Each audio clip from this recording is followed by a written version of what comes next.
everyone. I'd like to start the last day of the conference. As you can see, I'm not Paula. I'm Ayelet Shalev. And if Aura started with a joke, so I think I have to start with a confession. I have a confession tonight. I'm not an historian. I'm a political scientist. Not only that, I don't study the Middle East or Europe. I study Asia. I study India. Not only that, I study present times and the recent 100 years, God forbid. But I very much enjoy the conference. I study religious conversion in India, and I see so many recurring questions and themes about methodological issues, about the law, about narratives and counter-narratives, and so on and so forth. And I'd like to welcome you to this panel, Methodological Approaches to Conversion Narratives. Our first speaker warned me to refrain from using the title Distinguished Professor, so I'm not going to be using this title, although after reading the bios, it's kind of hard. Kenneth Stow is a professor emeritus of Jewish history at the University of Haifa, Israel, and has been visiting professor at, among others, Yale, Michigan, Smith College, and others. He has been a fellow at the Israeli Institute of Advanced Studies at the Hebrew University at Jerusalem, at the Italian Academy for Advanced Studies at Columbia University. He founded the journal Jewish History and served as its editor for 25 years until 2012. He is the author of numerous publications, more recently Jewish Dogs, an image of interpreters community in the Jewish Catholic Encounters, Stanford University Press, and many more. Recent research is on the effects of legal change on deconfessionalization and Jewish emancipation in the early modern and modern periods. Please, Professor Stow.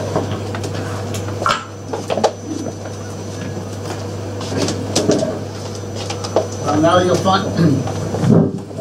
find out just how distinguished I'm not.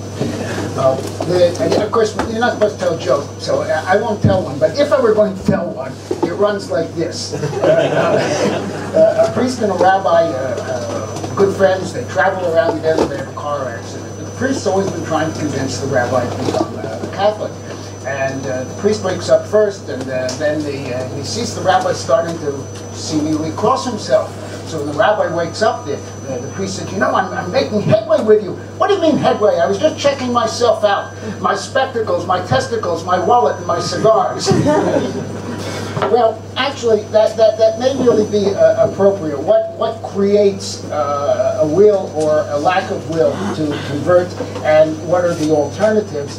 I bring a case study with some reflections on where it will go. Here we start. After 12 days in the Roman house of converts, the Casa de Catecumeni, to which she had been carried off at gunpoint and pressed mightily to change her faith, Anna del Monte emerged still a Jew. The year was 1749. Anna was about 18 years old. Anna lived in the Roman ghetto, which Paul IV established in 1555. His goal, never achieved but also never renounced for over 300 years, was to effect mass conversion. That policy took a radical turn in the 18th century, largely in response to the challenges the contemporary church was then facing. This turn also reflected the clash of an old world based on the primacy of divine law embodied in canon law, divine rule embodied in canon law, and a new world in which the promotion of civil law and civil institutions set the pace. Challenges to religious certainty were forcing the 18th century church to reclaim exclusive possession of moral and spiritual authority.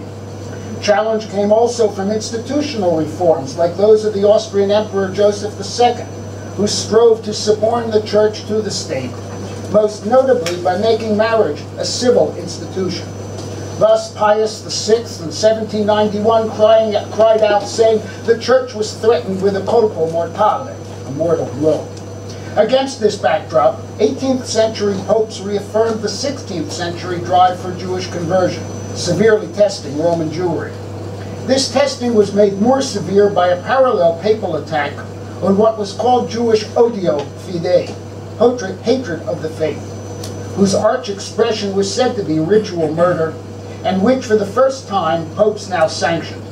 They also pondered, although they never violated, their millennial pledge to protect Jewish life and limb. They sought to counterbalance odio fidei by reinforcing its contrary, favor fidei, the good of the faith. Favor fidei was a venerable legal concept. It appeared first in the definitive 12th century Manual of Gratian and was invoked to affirm the primacy of divine law. It was in this sense that Gregory IX, sometime before 1234, employed favor fidei to regulate conversion in the bull Ex Literis, as did again Gregory XIII in 1583, to declare that canon law prevailed over parental rights as established in civil law. When Pope Benedict XIV invoked favor fidei to discuss conversion in 1747 and 1751, he cited these earlier bulls to demonstrate that his edicts were merely reinforcing ancient legal tradition. Favor fidei, said Benedict, was a sopra carico, a weight that decisively tips the scales. To ensure the Church's best interests, if not its very survival, favor fidei must prevail unexceptionally against odium. Not everybody agreed. Carlo Nuti, a lawyer engaged by the Jews to stymie forced conversions, challenged Benedict, claiming the Pope was defending papal prerogative, not divine law. Correctly responded the counselor of the Papal Inquisition and Bishop Domenico Giordani, the Pope is the unchallenged arbiter of divine law on earth. Nuti and Giordani were, of course, drawing battle lines between an older and a newer world order. In the older, pressures and even kidnappings, like those endured by Anna del Monte, were acceptable. In the newer, ecclesiastical values had to compete with civil law, under which Anna's travails would have been unthinkable. Anna thus stands on the seam between the old and the new, which is why her story attracts so much attention, at least mine, in implying, as was Carlo Nuti, that divine law must not invariably trump its civil counterpart, that the favor of the faith must not ipso facto demolish all opposition. He was clearly anticipating the insistence of the French Revolution that the new norm, be a civil law equal for all. Nuti was not alone. He was seconded by others, like Antonio de Becchetis, Domenico Fiorelli, Francesco Spanocchio, Carlo Trenco, Niccolo Paganini, Gian Marina Cipriani, and Scipio Carranza. I make a long list just to give you an idea that I'm not just pulling one voice out of the wilderness. Battling an increasingly aggressive church, Rome's Jews had some reason for confidence. Jews were buoyed up by more than dedicated legal advocates, however. Paradoxically, though put upon religiously, civilly, as the towering authority Cardinal Giovan Battista de Luca, representing the majority of legal scholars, affirmed, Jews, governed by the Italian system of jus commune, were cives, as they themselves many times asserted in petitioning the Pope. They were citizens, entitled to all the benefits of citizenship, while sharing, of course, civic burdens. The just mentioned Cipriani, in particular, denounced papal rulings as violations of civil law. It was otherwise when it came to the benefits conferred by religion. As the 16th century jurist Marquardus de Susanis framed it, never to be challenged, only, quote, baptismal regeneration, note the word regeneration, baptismal regeneration conferred the full rights of citizenship. One without the other is impossible. It was just this impediment to which both the French and American revolutions put an end, by decreeing the primacy of civil law, which in turn detached baptism from the requirements of citizenship. Washington, Jefferson, Adams, and Madison in particular were explicit. None, they said, should profit or suffer on the basis of belief. Church and state must be totally separate. Freedom of conscience guaranteed. By contrast, for the church, even into the 20th century, freedom of conscience was anathema. Judaism itself was never proscribed, nor, contrary to what some have said, was Judaism declared a heresy and Jews heretics. That is, Jews could do things considered heretical blasphemy, but Judaism itself is never a heresy. It's a terrible mistake to say that. Everybody commented Carlo Luti. Tutti sanno che gli ebrei non sono eretici. Everyone knows well that Jews are not heretics. And it was in this context that Anna del Monte demanded of her captors, by what license were they trying rubare l'anima, literally to steal her soul, but as the term means in normal Italian, to force her to deny her Jewish essence, as well in effect as to relinquish her spiritual and emotional well-being, and her family, by the way. Anna's fury reminds us that the 18th century church was coping with an internal predicament. It had to justify itself to itself in a world where faith, aside from the sacraments which Luther had challenged long ago, was being radically questioned. One part of that justification was through large-scale, assiduously pursued conversion. Paul IV's policies were going to be prosecuted even more rigorously. Defeating odio fidei, enhancing favor, and promoting the health of the body of the faithful required adopting the same determined scheme that had been embraced intermittently since the time of Visigothic Spain, and the pressure exerted upon Anna del Monte indeed verged on force. When preachers, accompanied by sbirri, the papal police, came knocking at her door, she had no option of closing it in their face. They had come to take her to the Roman House of Converts, the Casa di Catecumeni, and there between the 6th and 19th of May 1749, she was subjected to intense but unsuccessful interrogation and preaching. Anna returned to the ghetto a Jew. She also, we are told, left us a detailed diary, which her brother Tranquillo del Monte circulated privately 44 years later in 1793. This was, of course, 4 years after the start of the French Revolution, and we've already had the American Constitution, but also years after Anna's death. Anna was not unique. She, as many others, had been, quote, denounced falsely as having expressed a will to convert, or she may have been, quote, offered to the church, as it was said, by somebody, in this case a certain Sabato Cohen, who claimed the two were betrothed, meaning in this case actually married. The case of one Canossa was even more shocking. Denounced by an infatuated neophyto, new convert, at whose urging the rector of the catechumeni, together with a bunch of armed neophyti, burst into the ghetto and seized her. But Canossa was married, the mother of 2 children, and once incarcerated, she quickly denied having ever said she wished to convert. Somehow she was released, but the children? When Canossa was taken, her children were hidden away. Perhaps there was advance notice. In reprisal, 2 other children were seized, nursing children, one of whom was hurriedly baptized. Alas, the single-page document describing this event, filed by a Christian lawyer, bears no date. About Anna herself we know nothing, except what she is said to have written in her diary, which her brother Tranquillo certainly edited. The text structure is transparent, one of increasing tension and escalating fear, and unfortunately I don't have time to actually read parts of it here, you'd see it right away.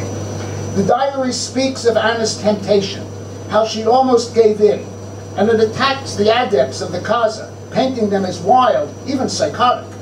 By implication, both the Jewish community and the authorities are warned to be wary of false declarations about desire to convert. The popes, in fact, recognized this problem in principle, but in practice, needless to say, they did little to resolve it. The diary may, nonetheless, bear a message of hope, that the laws limiting the recurrence of episodes like Anna's would be enforced. However, reality proved this hope false, not to mention the growth of an equally great danger, the permission given to relatives as distant as uncles to offer a child for baptism, even with its parents alive. This was something against which canonists in previous centuries had inveighed again and again. Finally, we hear Tranquillo's unspoken cry of absurdity. When he circulated the diary in 1793, he indeed knew that the King of France had been executed, that the Jews of France had been formally emancipated, that those of England and Holland were comfortable, and that civilly, those in the fledgling United States had been thoroughly assimilated. I stress civilly, not socially. By contrast, in Rome in 1793, the ghetto was put under siege. The question of rights was never raised, and uncannily, though proclaimed cives, canonical restrictions severely curtailed Jewish rights, a la De Susannis. Here was the confessional state at its most perverse. And it was this that I believe Tranquilla was so loudly protesting. But so were people like Cardinal Luti, who clearly perceived the problem encapsulated by favor fidei. Perhaps Luti even understood, as would others shortly afterward, that under the regime of jus commune, which supported the canons and assumed they complemented civil law, there was no remedy. The real solution, as experts like R.C. von Keineken have written, would come only with Napoleon's Code Civil of 1804, which did away with jus commune entirely, to the joy of so many jurists, with, I emphasize, no reference to Jews, yet for whom, the Jews I mean now, only with this confession-free code, and despite Napoleon's own punitive measures, could emancipation be firm and legal equality guaranteed. All of this I'm in the process of discussing elsewhere monographically, coming attractions. Though never conceived or phrased this way, an effective goal of the code was to bring an end to a world based on the opposition between odium and favor, while at the other end of the pole, it was the drive to promote favor and prevent odium that made the Catholic confessional state tick. Indeed, when opposed to odium, favor fidei signaled a titanic struggle to preserve faith, purity, and unity.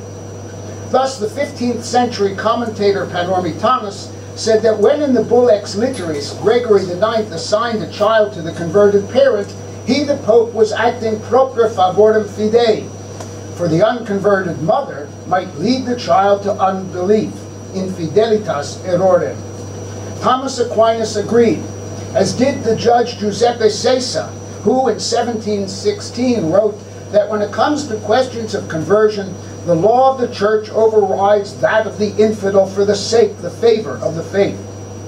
Nor was gender a factor, let me emphasize. Both Pope Innocent IV and the mid-14th century Antonio de Butrio commented that just as the right of the father to decide his children's baptism is preferred to the mother's descent, so, because of favor fidei, quote, the woman becomes a man, the mother a father.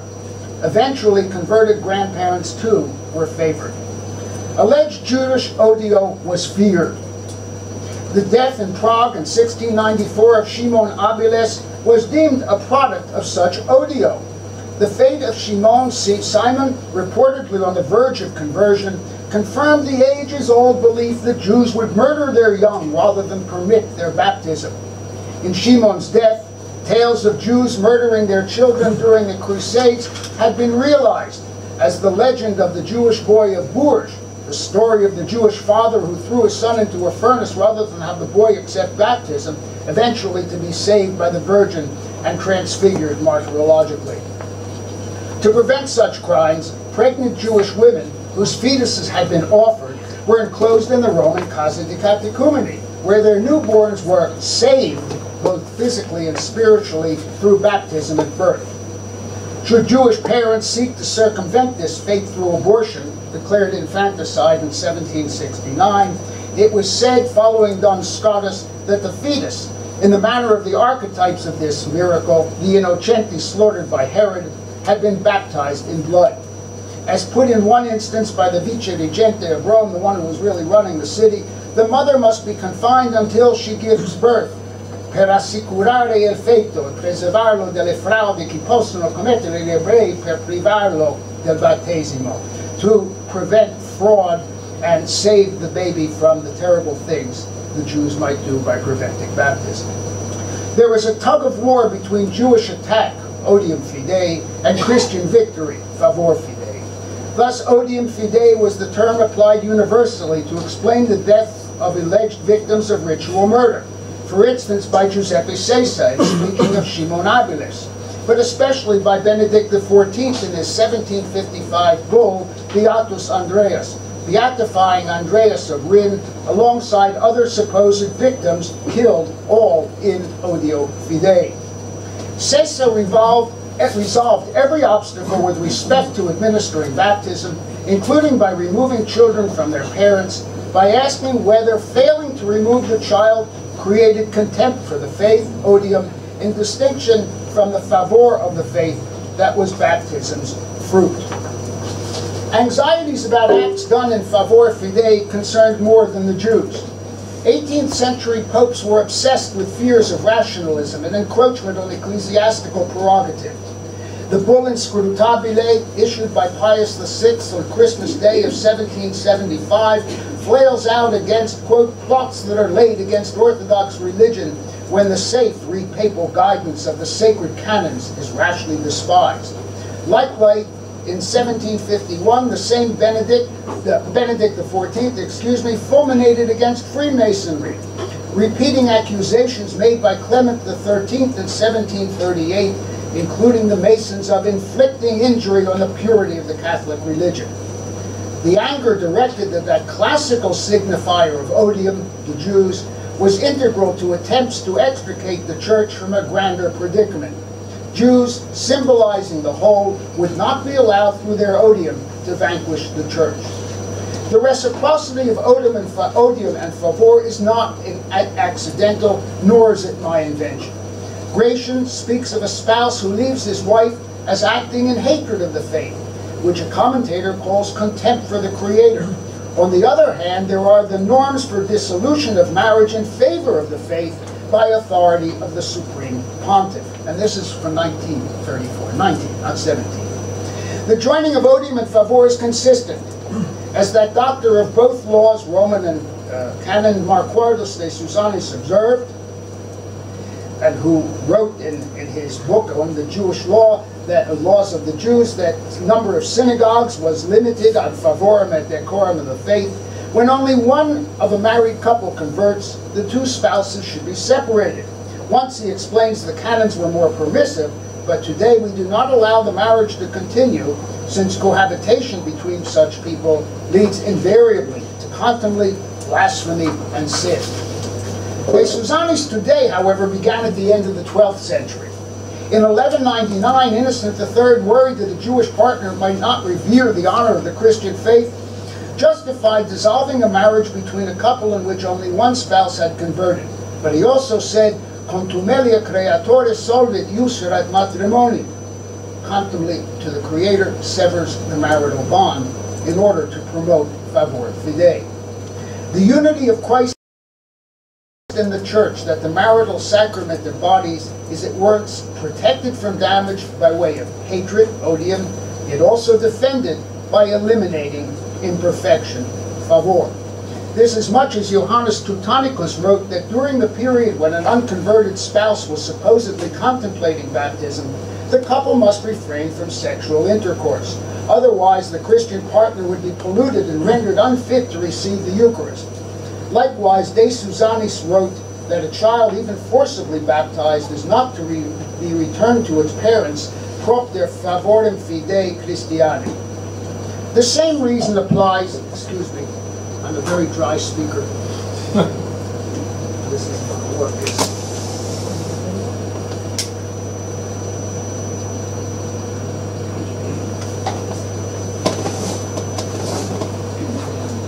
The same reasoning applies in counterpoising ritual murder to baptism.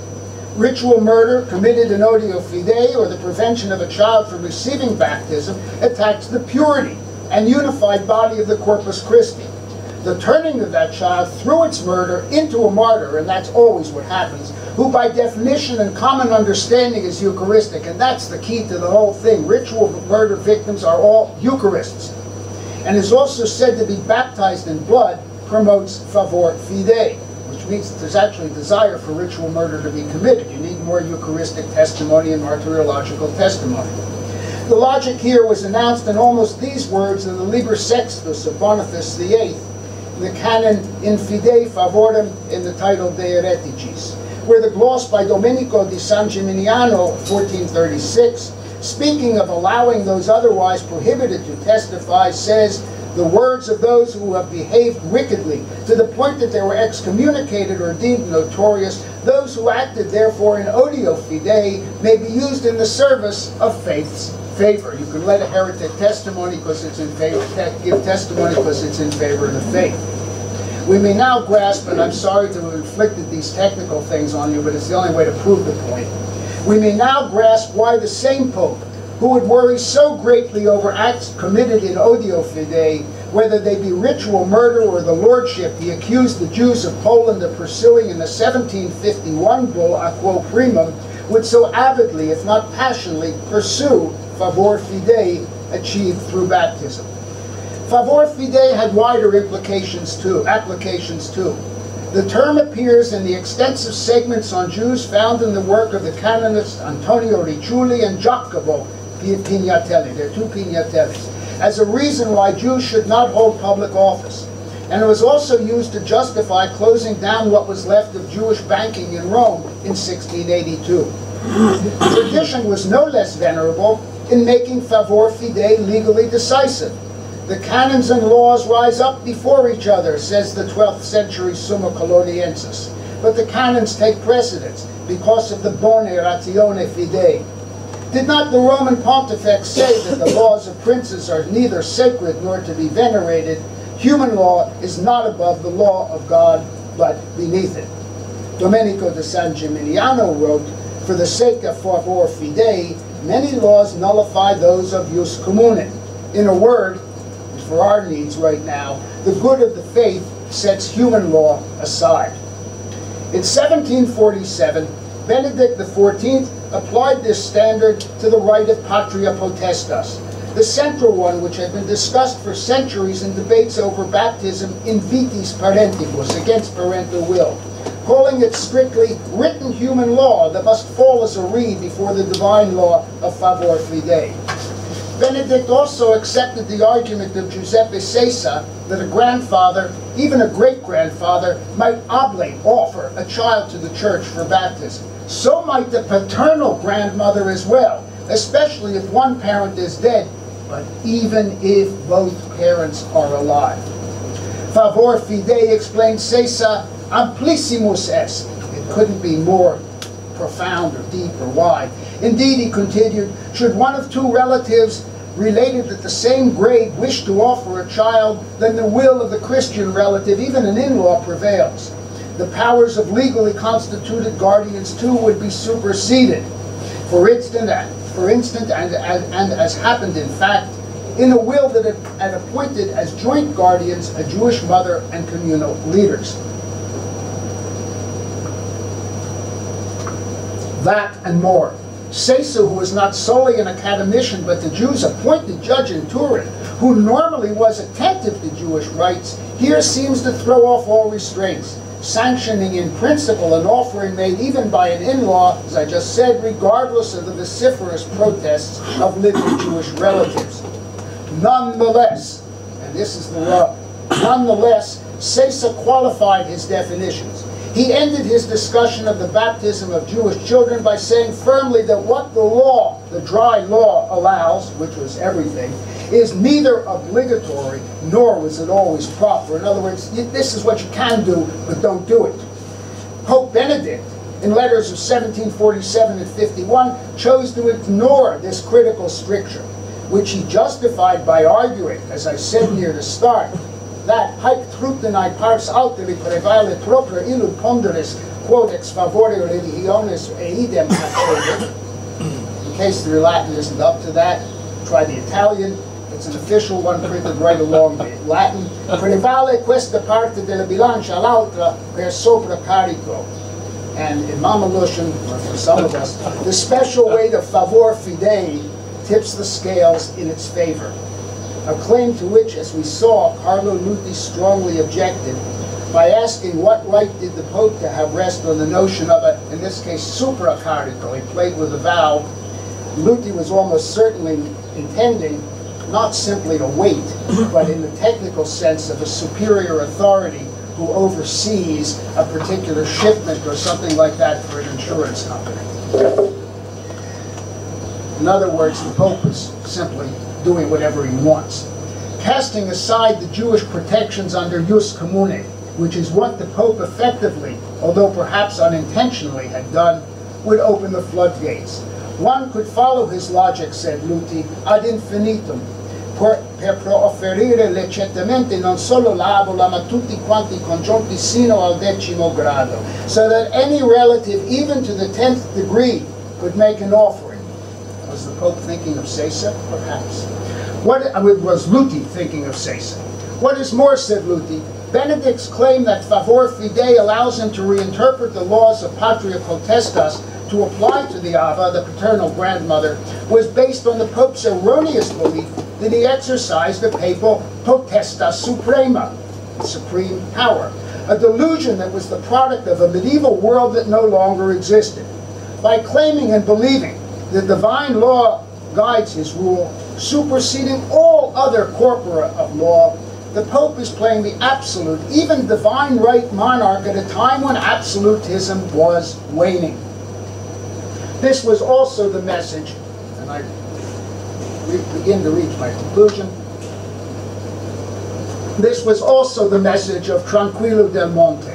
My sister and others, he seems to have been saying, have been forced to live in a world that should no longer exist, one that in fact is fast disappearing. The confessional state is obsolete, as should be the papal one which I, Tranquillo, unfortunately inhabit.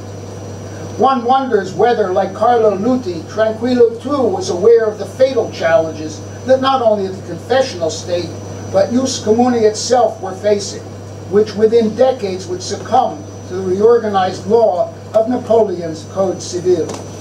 The relationship between citizens and state would also be direct. Paradoxically, it was not the Jews who would become like everyone else in the wake of the French Revolution and emancipation. Rather, because of the direct relationship between ruler and ruled, rather legally speaking, and in terms of civil status, based on that direct link, the very status which legalists following Thomas Aquinas had named the Jews civil servitude, everybody else would become like the Jews. Think of that for a moment. Yet the protagonists of the confessional state would not give up easily, which goes a good way to explaining why reaction to Jewish emancipation was so sharp and varied. For this grand event signified an end to the world order that not only the 18th century popes and their later successors, but many too were dedicated to preserving. Besides, favor fidei could be said to benefit the modern centralized state, to wit the argument of Giambattista Riganti, who was more than once Carlo Luti's actual opponent in actual litigations, and who said that princes may override parental authority and press baptism on their subjects in order to promote the summum bonum, the greatest good, we've heard that term here already, of the state, encompassing the state's moral and religious well-being, which they, the rulers, were obligated to protect. It was for this reason, Riganti continued, that the state might order conscription, might order conscription, so it might order baptism. For Riganti, the principles of the state's summum bonum and favor fidei overlapped, which, as much as Sesa had said, conversion is a matter of the public good. The confessional state, though, was tenacious. It could, indeed it did, hold on, even when the idea of confession became secularized. The perfect state, as pictured by the idealism of Kant and Hegel, at least according to some definitions, must jettison carnality and unite in one spiritual flock. These were Kant's very words. What he meant by that might be debatable, but these are his words, and he is knowingly citing the apocalyptic verse of John 10:16, we expect the one day when there will be one flock and one pastor. For Jews, it goes without saying, a secularized favor fidei expressed in these Kantian terms was no less threatening than a confessional one. Favor fidei's ultimate transformation into a search to liberate the spirit of the folk by way of racial purity proved itself far more destructive than when preserving the faith was the province of a purely ecclesiastical arm. The story of Ana del Monte is thus indeed one of a person on the scene. Would the challenge of a confessional state based on favor fidei die out? Or would it, even in, of all places, the United States, and I'm sure none of you know to what I'm referring, some decision by some so-called justices 2 weeks ago, and of all places, the United States, would the confessional state based on favor fide remain alive? Thank you.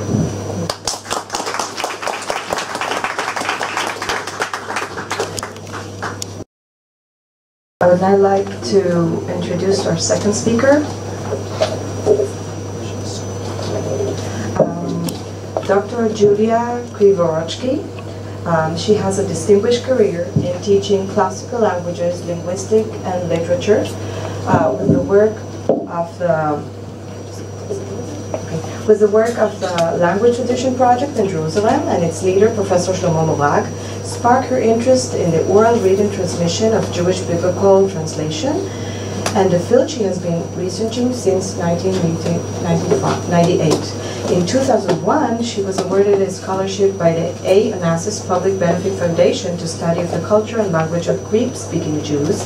Her publications deal with Judeo-Greek manuscript, their cultural and linguistic background, as well as with language contacts with sociolinguistics. Recently, she took part in the research project Greek Bible and Byzantine Judaism in Cambridge, and also European Seminar on Advanced Jewish Studies, Greek Scripture and the Rabbis, Oxford University Press. Please. Telling about conversion narratives in modern Greek folklore. It's the project in its first stages, so you will mostly hear. They can't hear you. Can you please take the mic, the little one?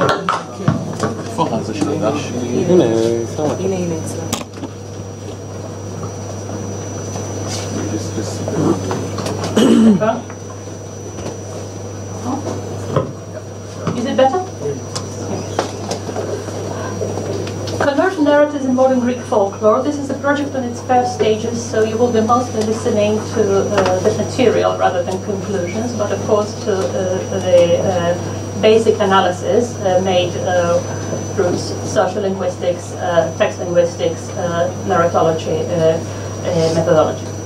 Because most of you probably do not deal with folklore, I decided that I will first say a couple of words about the methodology of folklore research, and then we'll delimit the material, after which we will listen to some examples.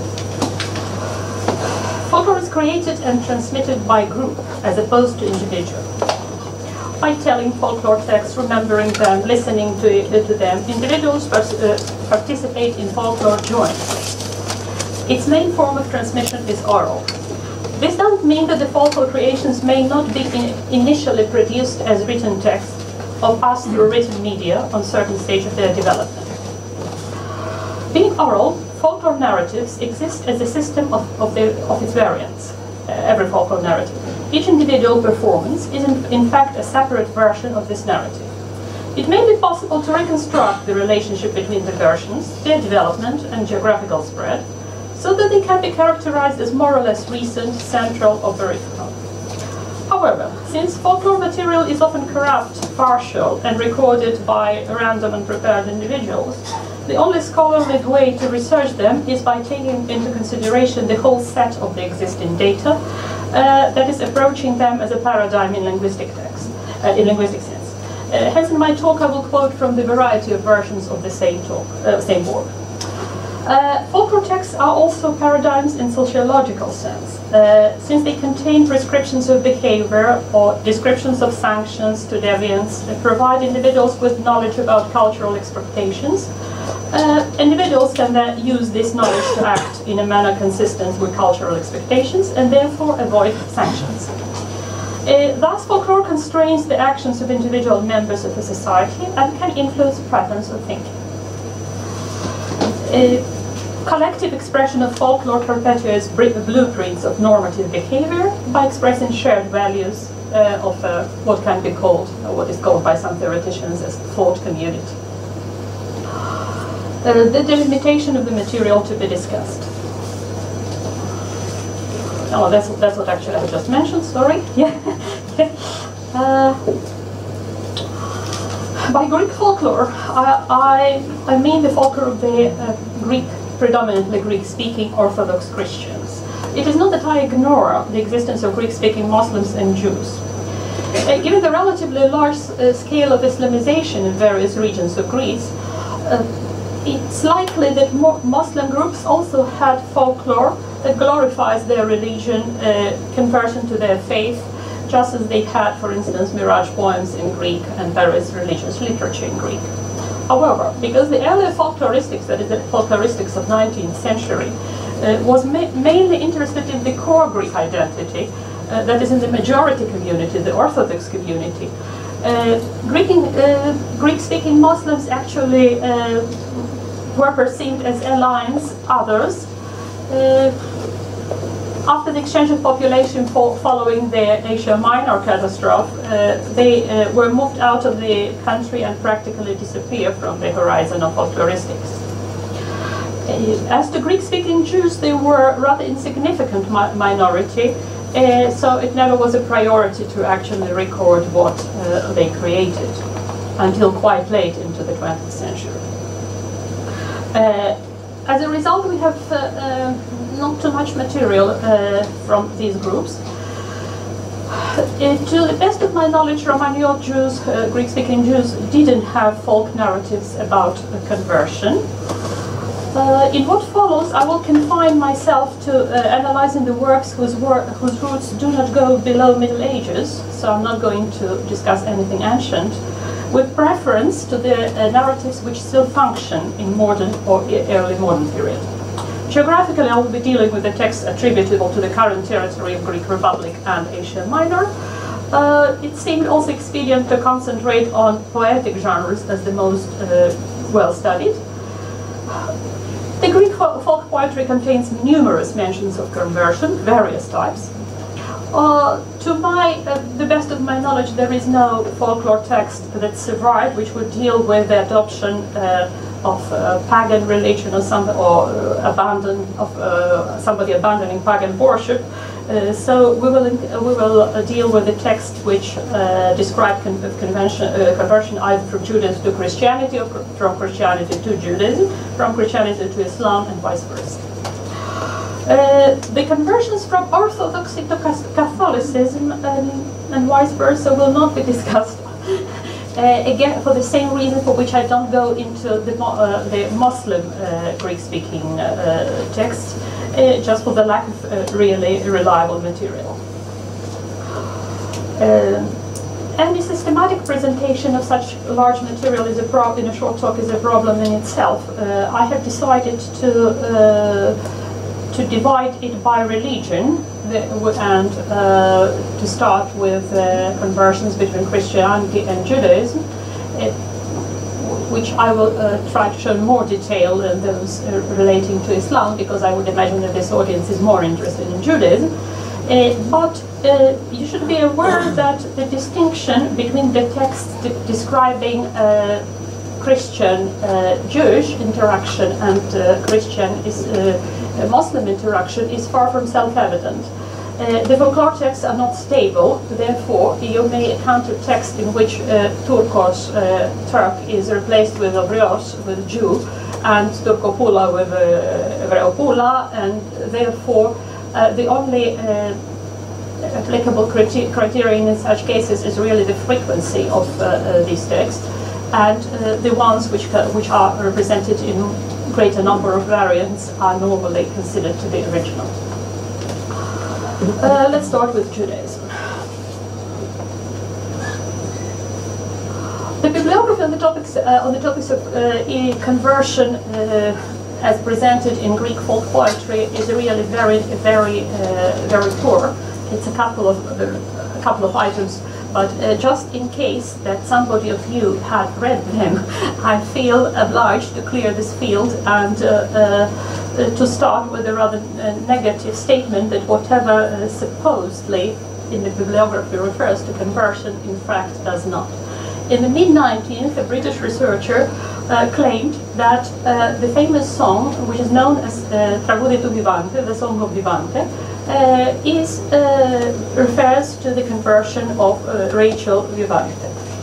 In my opinion, this statement is just an evident misattribution Indeed, a course of conversion was recorded in Vivante family and is well documented. Between April 17 and 1776, Rachel Vivante, a daughter of affluent Corfield merchant, decided to change her life radically by uniting it to that of young Count Spiridon Vulgaris. She was at that time barely 16 years old, engaged to be married to her cousin Menachem, and her father Ler has recently passed away. Together with her Jewish maid, she ran away from her house, taking with her all her expensive jewels and considerable number of other family valuables.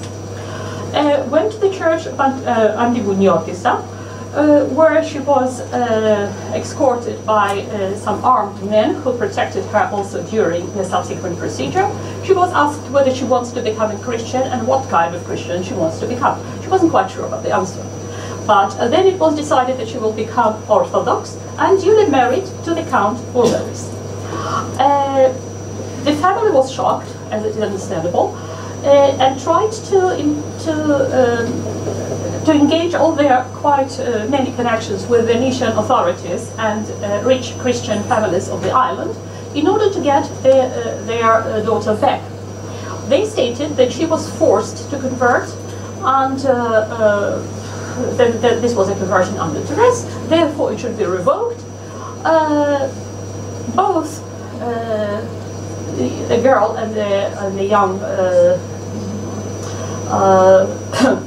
the young count were imprisoned. She was questioned, very firmly stating that she actually does want to be a Christian. Both of them and some other people who participated in the event were moved to Venetian jails to Venice. We have quite a good documentation of the whole story. I will not narrate it. Whoever wants to know the details are advised to go to Cesare Vivante, La memoria dei padri, cronaca, storia e preistoria di una famiglia ebraica tra Corpus e Venezia. It's a recent book from 2009. To cut the story short, she remained in a nunnery for some years, was deprived of actual opportunity to consummate her marriage for any prolonged period. Then she decided that she would convert from Orthodoxy to Catholicism and married eventually a Catholic who was a Venetian. The Tragudi, that is the song which describes this, which presumably describes the fate of some girl named Vivante, really has very little to do with this. It refers to a different woman called Esther Vivante, who was actually raped and killed by a shop attendant who was obsessed with her.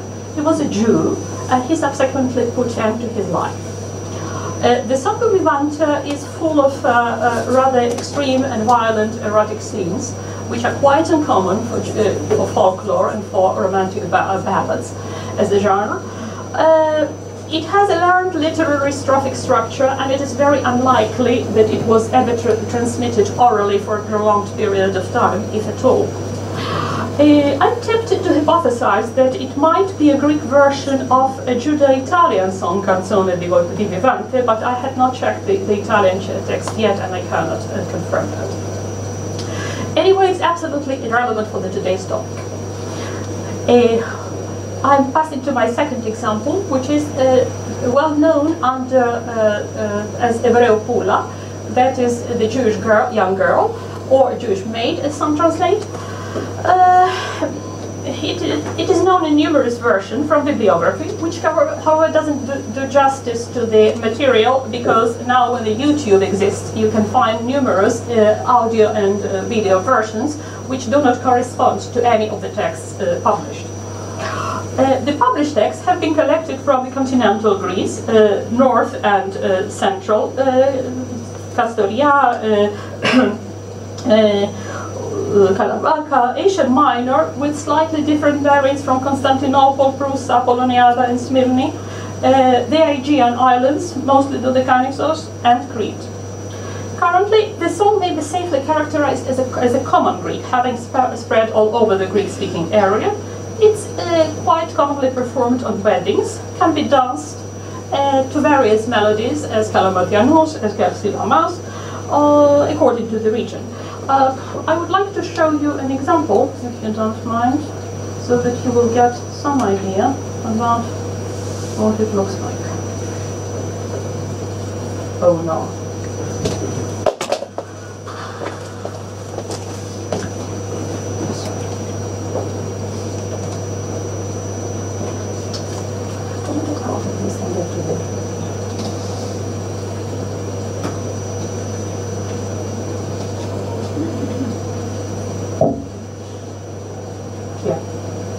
Just from YouTube. It's fine. Yeah. Okay, let's go here. No, this is not good.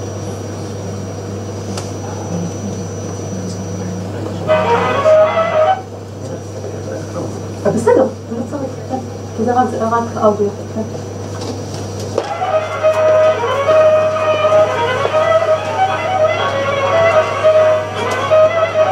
Do you hear it well?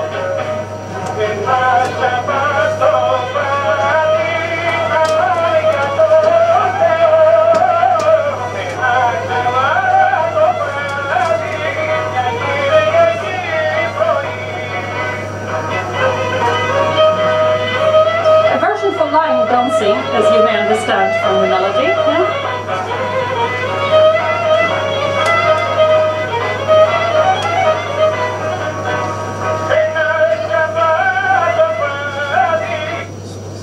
Okay. I don't have, unfortunately, too much time, but I'll show a couple of other things as well.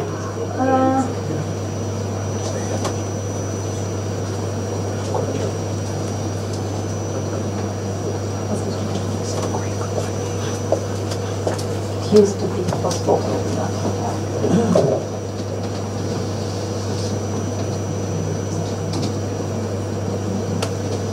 We have tried this before, but well, technology is often unpredictable.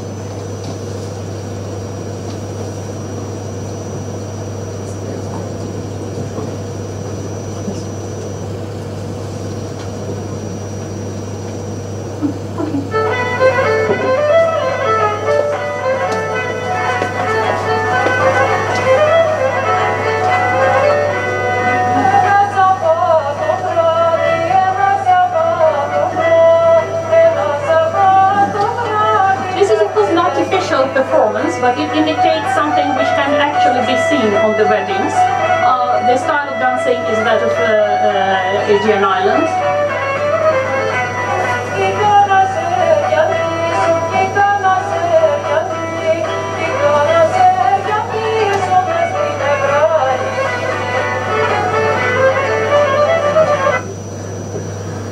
Okay, thank you.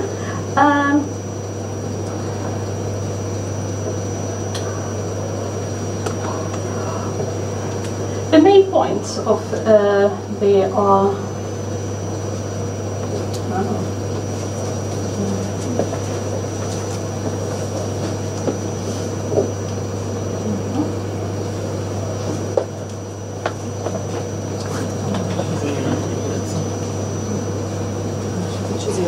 structural units of this narrative. A Greek Christian encounters a Jewish girl. Description of the girl's beauty and the setting of the encounter. The Greek asks the girl to become a Christian. The girl asks permission from her mother. The mother strongly dissuades or forbids the girl. The girl replies either negatively or positively. And of course, not all units are present in all versions. The text is universally narrated from the point of the male hero, which is called Romios, that is Greek Christian or Greek horse. The girl is never made. It uniformly starts with the scene of young men working without any evident purpose, such as I went out for a walk in Jewish quarter, I got up and went downtown, and so on, or even in the middle of the rose garden. The time of the encounter is equally vague. One Saturday morning, one Saturday evening, one Sunday morning, one Sunday day, one Monday morning, and so on and so forth. Most commonly, the guy sees the Jewess when she combs her hair with ivory and variants diamond, gold, and comb, using silver mirror and Frankish looking glass. She is washing her hair or tying her kerchief or adorning herself. She is normally alone and nobody witnesses this encounter, and it is stressed. For instance, I found a Jewish girl alone on her own. In Cretan version, it is the girl who actually opens the dialogue with the boy, offering a cordial greeting. Before I talk to her and before I speak to her, she turns to me and tells, "Welcome, beloved, welcome, my two eyes for which I long." The motive of spontaneous love declaration is often present, not often, but it's sometimes present. She turns and tells me, "My dear, I love you." Some actually include rather explicit sexual provocations, such as the bitch undressed to wash herself, and she unbuttoned her clothes and her beauty shined as sun. The fact that the word bitch skila is used here is, of course, probably has or may have has such connection to the learned culture of late antiquity and interconfessional polemics, but this actually has to be checked. There is a common association of Jewishness with femininity and with witchcraft, expressed in the motive of combing the hair, a well-known source of mystical power, can be connected to many other mythological narratives. The elements of fairy tale eventually appear when the Jewess is called Vasilopula, princess, or a young lady, Archontopula, and so on.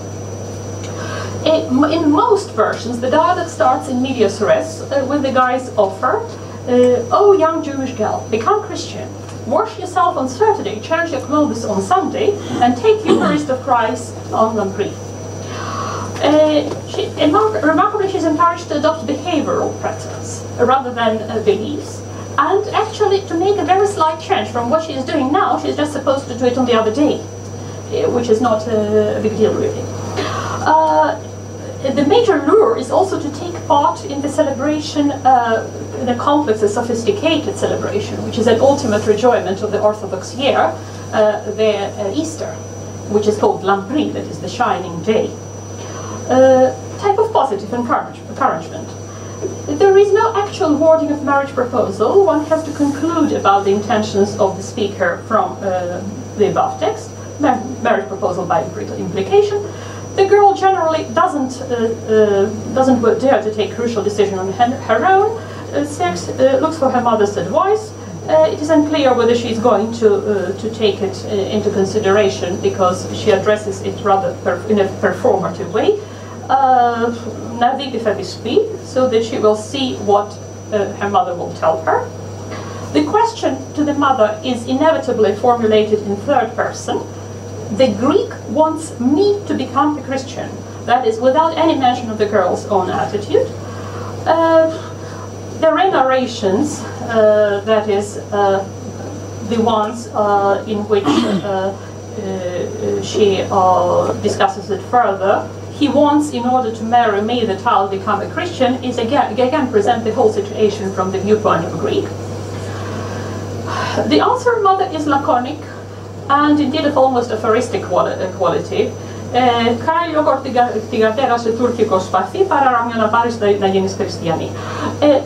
Better, my daughter, on the Turkish sword, that is, either you will die on the Turkish sword, or I'll see you on the Turkish sword, then you'll marry a Greek and become a Christian.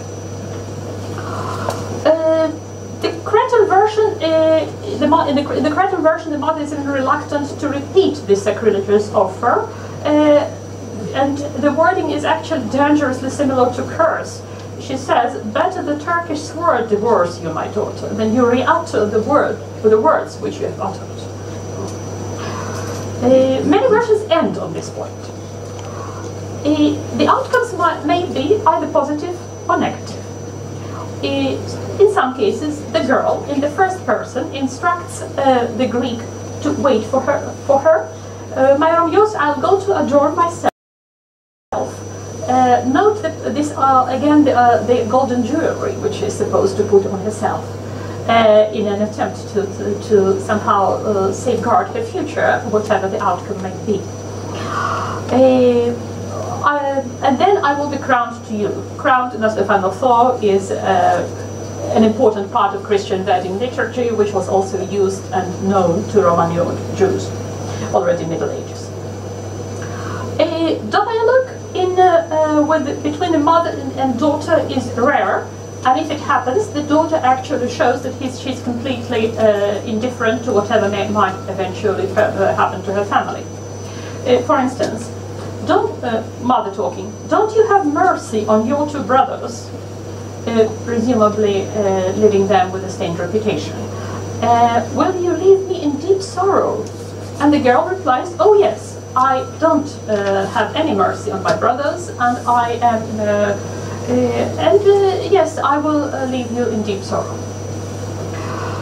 There is a variant which is quite interesting, which includes a sentence, a phrase, "Για να μεταγυρίσω στη πίστη τη καλή," which might be interpreted as probably marginal probability, but still exists, a reference to reconversion. That is, if you interpret metagiriso actually as a reverse, that is, you will return from being Jew to being Christian, with the presumption that Christian is the right version of faith, and that she might have originated from a family which was previously Christian. This is not very certain, because essentially in the medieval Greek text, metagiriso has a very wide meaning. It may mean just change your mind, and this issue really needs further investigation. Some peripheral versions contain reprimands, jealousy between the guy and the girl, and so on. Can we pin Evreopula to some historical context? In contradistinction to many other wedding songs, Evreopula doesn't address the wedding as a major life-defining event. It doesn't include descriptions of relevant rites, very marginally, and no extensive imagery of natural world is present. This alone would suffice to define the song as deprived of mythological background, not originating from agricultural environment, and relatively late. Indeed, most versions consist of rhymed distichs, and therefore couldn't have been composed earlier than late 14th, 15th century, when this type of poetry emerged in Greek world under the Italian influence. The setting is in the town, or is in the town in which the Jewish quarter is present. That is, we are dealing here with an urban romance,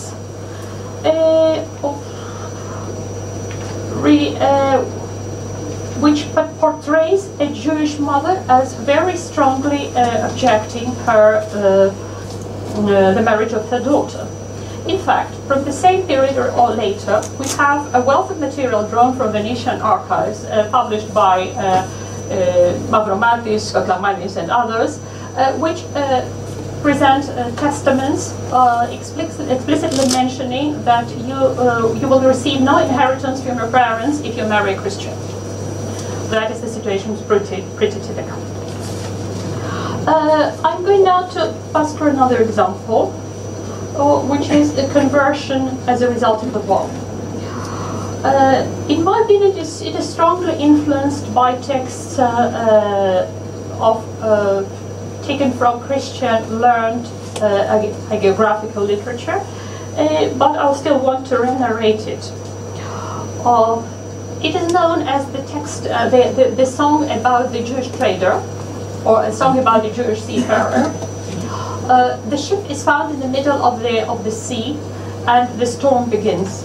Everybody is afraid, and the Greeks pray to their saints. The Turkish offer lots of money to their mosques, while the Jew is asked, don't you want, you Jew, to offer some money to your synagogue? No, he says, I will get myself baptized and call myself George, or Yanis, or Konstantinos, depending on the version. I will bring to the saint the carts full of wax and loads of incense for him to stop the storm. And then, miraculously, of course, the storm stops. The Jew regrets his offer. How can I pay for that much wax or for that much incense?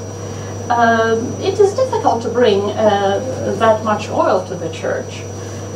So, on the moment he utters this, of course, the storm reemerges again, and he's thrown from the ship to the sea.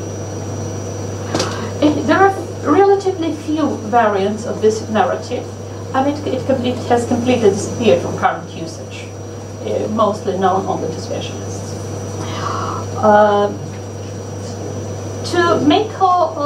To finish with this type of conversion, I should say that eventually we have also the motive of Jew marrying off his son to a Greek girl. This is very rare and mostly recorded in the northern parts of Greece. And guess what? The most important part which is said about the Greek lady marrying a Jew is that she takes with her jewelry. Conversion between Islam and Christianity certainly takes much more in Greek folklore. Has much larger space, and it's impossible to do it to do any justice to it in this short time.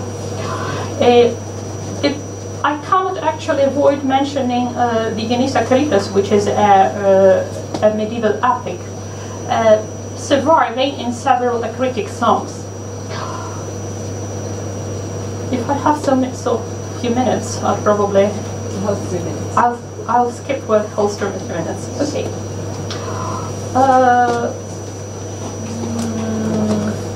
The Emir of Syria, which is called also Amir, during the incursion into Byzantine territory, takes a captive daughter of a noble general and takes her with himself to captivity.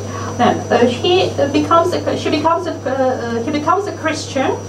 Under the circumstances which are as marginal as one can imagine, that is, there are versions which portray him dragged by his hair and pronouncing monologues of love. That is, it's very important to show on one hand that as a male he cannot lose his face and agree with becoming Christian, since this is something completely out of question for a true Muslim. But on the other hand, it is easily connectable to the romantic narratives of true love, and therefore kind of acceptable behavior. The conversion narratives in the Genisa, then from the marriage of these two people, the actual hero of the epic is born, who is called Digenis, that is somebody of double origin, and Akrikis, that is the frontiersman. They are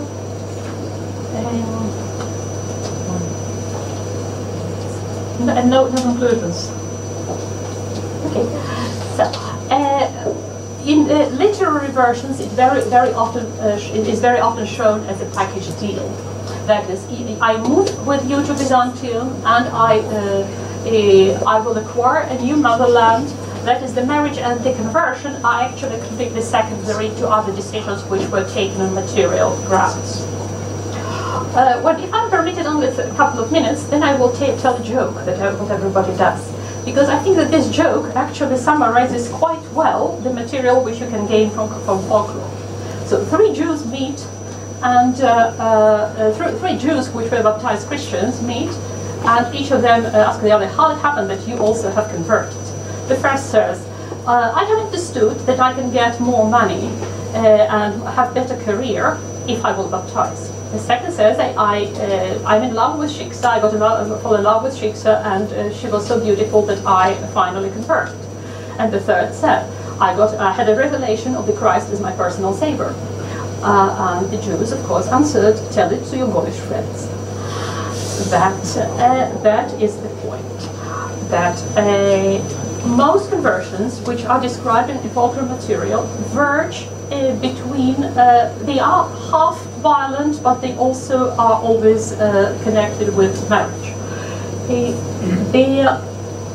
The very large material, which is connected with Islamization, can hardly be seen as a proper, that is explicit material for conversion, because it mostly negotiates such topics as life and death. Either I will be killed by Muslims, or I will remain alive. In which case it is relatively difficult to interpret it as a true conversion narrative. I think I'll finish with that. Thank you.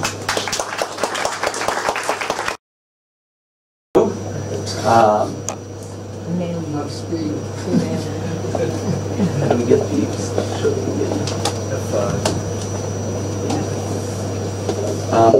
My first slide is utterly shameless, but since we've been talking about Herman the Jew over the course of the conference, I thought I would plug my book and my translation as well, and just put a plug in also for the press, the University of Pennsylvania Press, which published the excellent, wonderful books by Paul Tartikoff and Ryan Speech, and the translations by Irvin Resnick. So you must all report back to my publisher on my behalf for doing their bidding.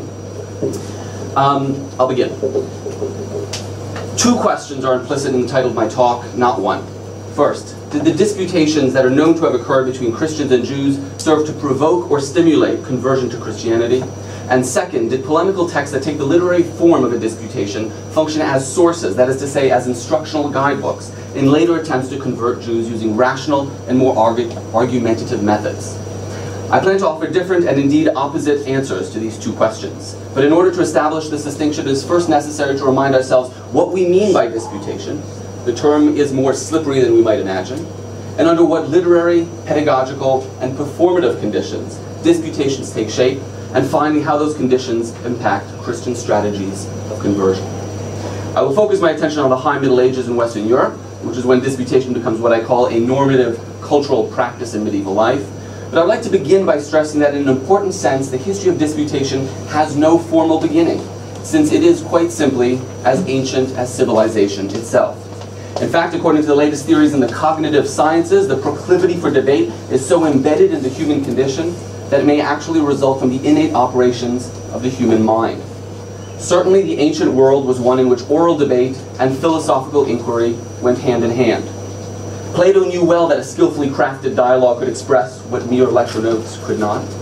Aristotle devoted his topics and sophistical refutations to the art of forming questions and responses, and pioneered the discipline of logic, which he famously contrasted and described as the complementary to rhetoric.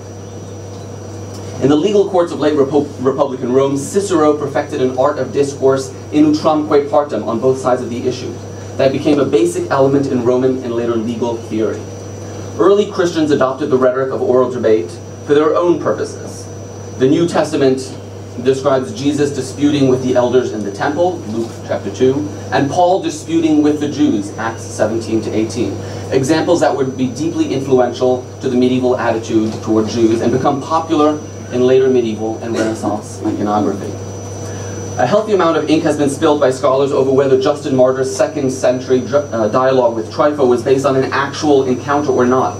But the more pertinent question for our purpose, the more pertinent point for our purpose, is that both public debates and literary disputations were current in early Christian societies. And there is a plentiful supply of polemical dialogues in Latin and Greek against Jews in the first several centuries of Christianity to make this point. The blurry division between the public performance of a debate and the written version of that encounter is well illustrated by the example of Augustine's debate with the Manichaeans. He recognized the excitement and intellectual stimulus that was gained by such contest, just as he recognized the importance of having the right record tape.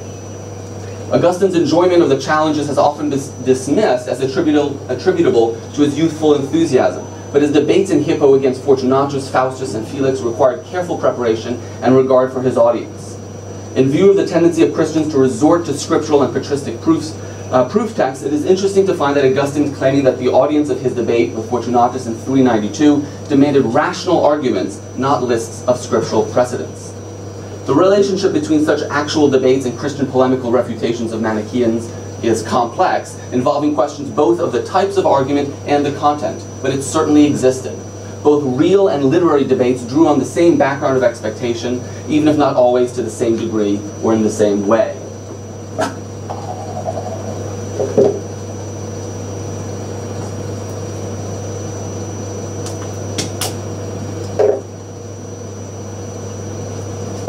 I point out the vexed question of the authenticity of these ancient and early medieval debates because they have a direct bearing on how we understand the conversionary impulse that ostensibly lies behind the disputations of the later Middle Ages. In later centuries, the question becomes this: what relationship would a literary disputation invoking conversion, such as those by Gilbert Crispin or Petrus Alfonsi, have to the more celebrated disputations of the later Middle Ages, such as Paris 1240, Barcelona 1263, and Tortosa in 1413, to name the more familiar ones? Is a disputational text that purports to be the account of a conversion a trustworthy guide to the issue of conversion at all? I will proceed chronologically. The importance of the 12th century as a moment of transition in the deteriorating image of the Jews is now generally acknowledged. The number of Adversus Judaeus works, many of them in dialogue form, that constitute Volume 2 of Heinz Schreckenberg's magisterial 3-volume inventory is a quantitative demonstration of the continued concern with Jews and Judaism during the High Middle Ages. Yaroslav Pelikan had suggested that the 12th century produced more Christian anti-Jewish treatises than all previous centuries combined. Several causes have been adduced for this shift, many of them having to do with an evolving Christian understanding of what Judaism and the Jewish people represented to Christian identity.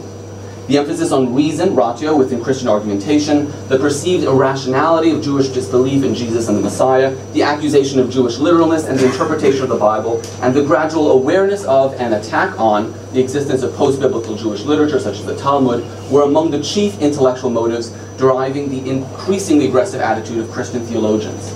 But other developments, rarely considered alongside these intellectual trends, seem to me equally important to evaluate.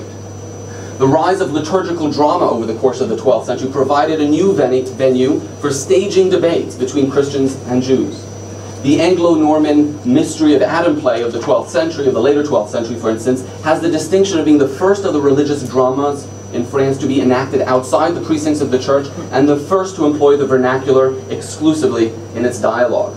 In the final act of the play, the prophets, patriarchs, and pagans come forward in turn to bear witness to the coming of Christ. Henceforth known as the Ordo Prophetarum, the Order of Prophets, this central form of liturgical drama offers a dramatic rendering of the popular 5th century sermon written contra Judeus, Paganos, et Arianos, to demonstrate the proof for Christian mysteries that can be found in the Old Testament and even pagan texts, and is taken up in many different cycles in the succeeding centuries. And I also have to make note here that I believe that the polyphonic music and counterpoint that is associated with the school of Notre Dame is very much associated and very much emerging out of this same context, especially when you have a lot of the Marian devotion alluded to in Kati's talk earlier, a lot of which turns on anti-Judaism. There are many works from the later 12th century that purport to involve a disputation between a Jew and a Christian, and not a few of them either begin or end with a conversion. But I stress, not all of them turn on the question of conversion. An important subject of these dialogues are written, an important subset of these dialogues are written by authors who, as I have argued elsewhere, were influenced by the rationalism and pedagogy of dialogue utilized by St. Anselm at his monastic school at Bec. Many of Anselm's work take the form of a dialogue between a teacher and a student arguing over the rationality of the Christian faith, and this by necessity touched on the question of Jewish disbelief. From the circle of Anselm, one thinks, for example, of the works by Gilbert Crispin, Otto of Tournai, and the anonymous authors known as Pseudo-William of Champeaux or Pseudo-Anselm, each of whom used argumentation and dialectical principles drawn from Anselmian reasoning in composing their own Adversus Judaeus dialogues that purported to be encounters between a Christian protagonist and a Jewish or Gentile opponent. Crispin's disputation with a Jew and a Christian was among the most widely disseminated, over 32 manuscripts. Perhaps because of the unusual space allotted to the Jew and the relative civility of their discussion, thus lending the work an air of authenticity. His disputation between a Christian and a Gentile was in many respects a continuation of the earlier disputation on account of the topics discussed, but because the opponent in this debate is described as a Gentile, more likely a pagan, there is even less likelihood that it was based on a real debate, since there is virtually no evidence of paganism in 12th century England. Yet, of the two disputations, this one is the one that is most dramatically and intellectually innovative. The introduction to the disputation describes Gilbert being led by the hand of a friend to a meeting of philosophers in London so that he might hear assertions of the true faith. The Gentile describes himself and his men and the men of his company as experts in reason who devote themselves to a rational investigation of the truth. What ensues is a discussion which both participants initially agree to argue from the basis of reason, a theme that will prove common to many of the anti-Jewish dialogues of the next century. But like the disputation of Otto of Tournai, it does not end with the Jew's conversion.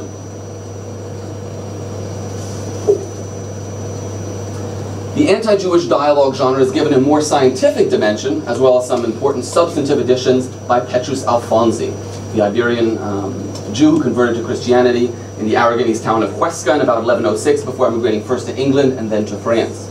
Raised in a Jewish community in Iberia, Peter was well acquainted with the traditions of Muslim Spain, which included an Arabic education in letters, science, and philosophy.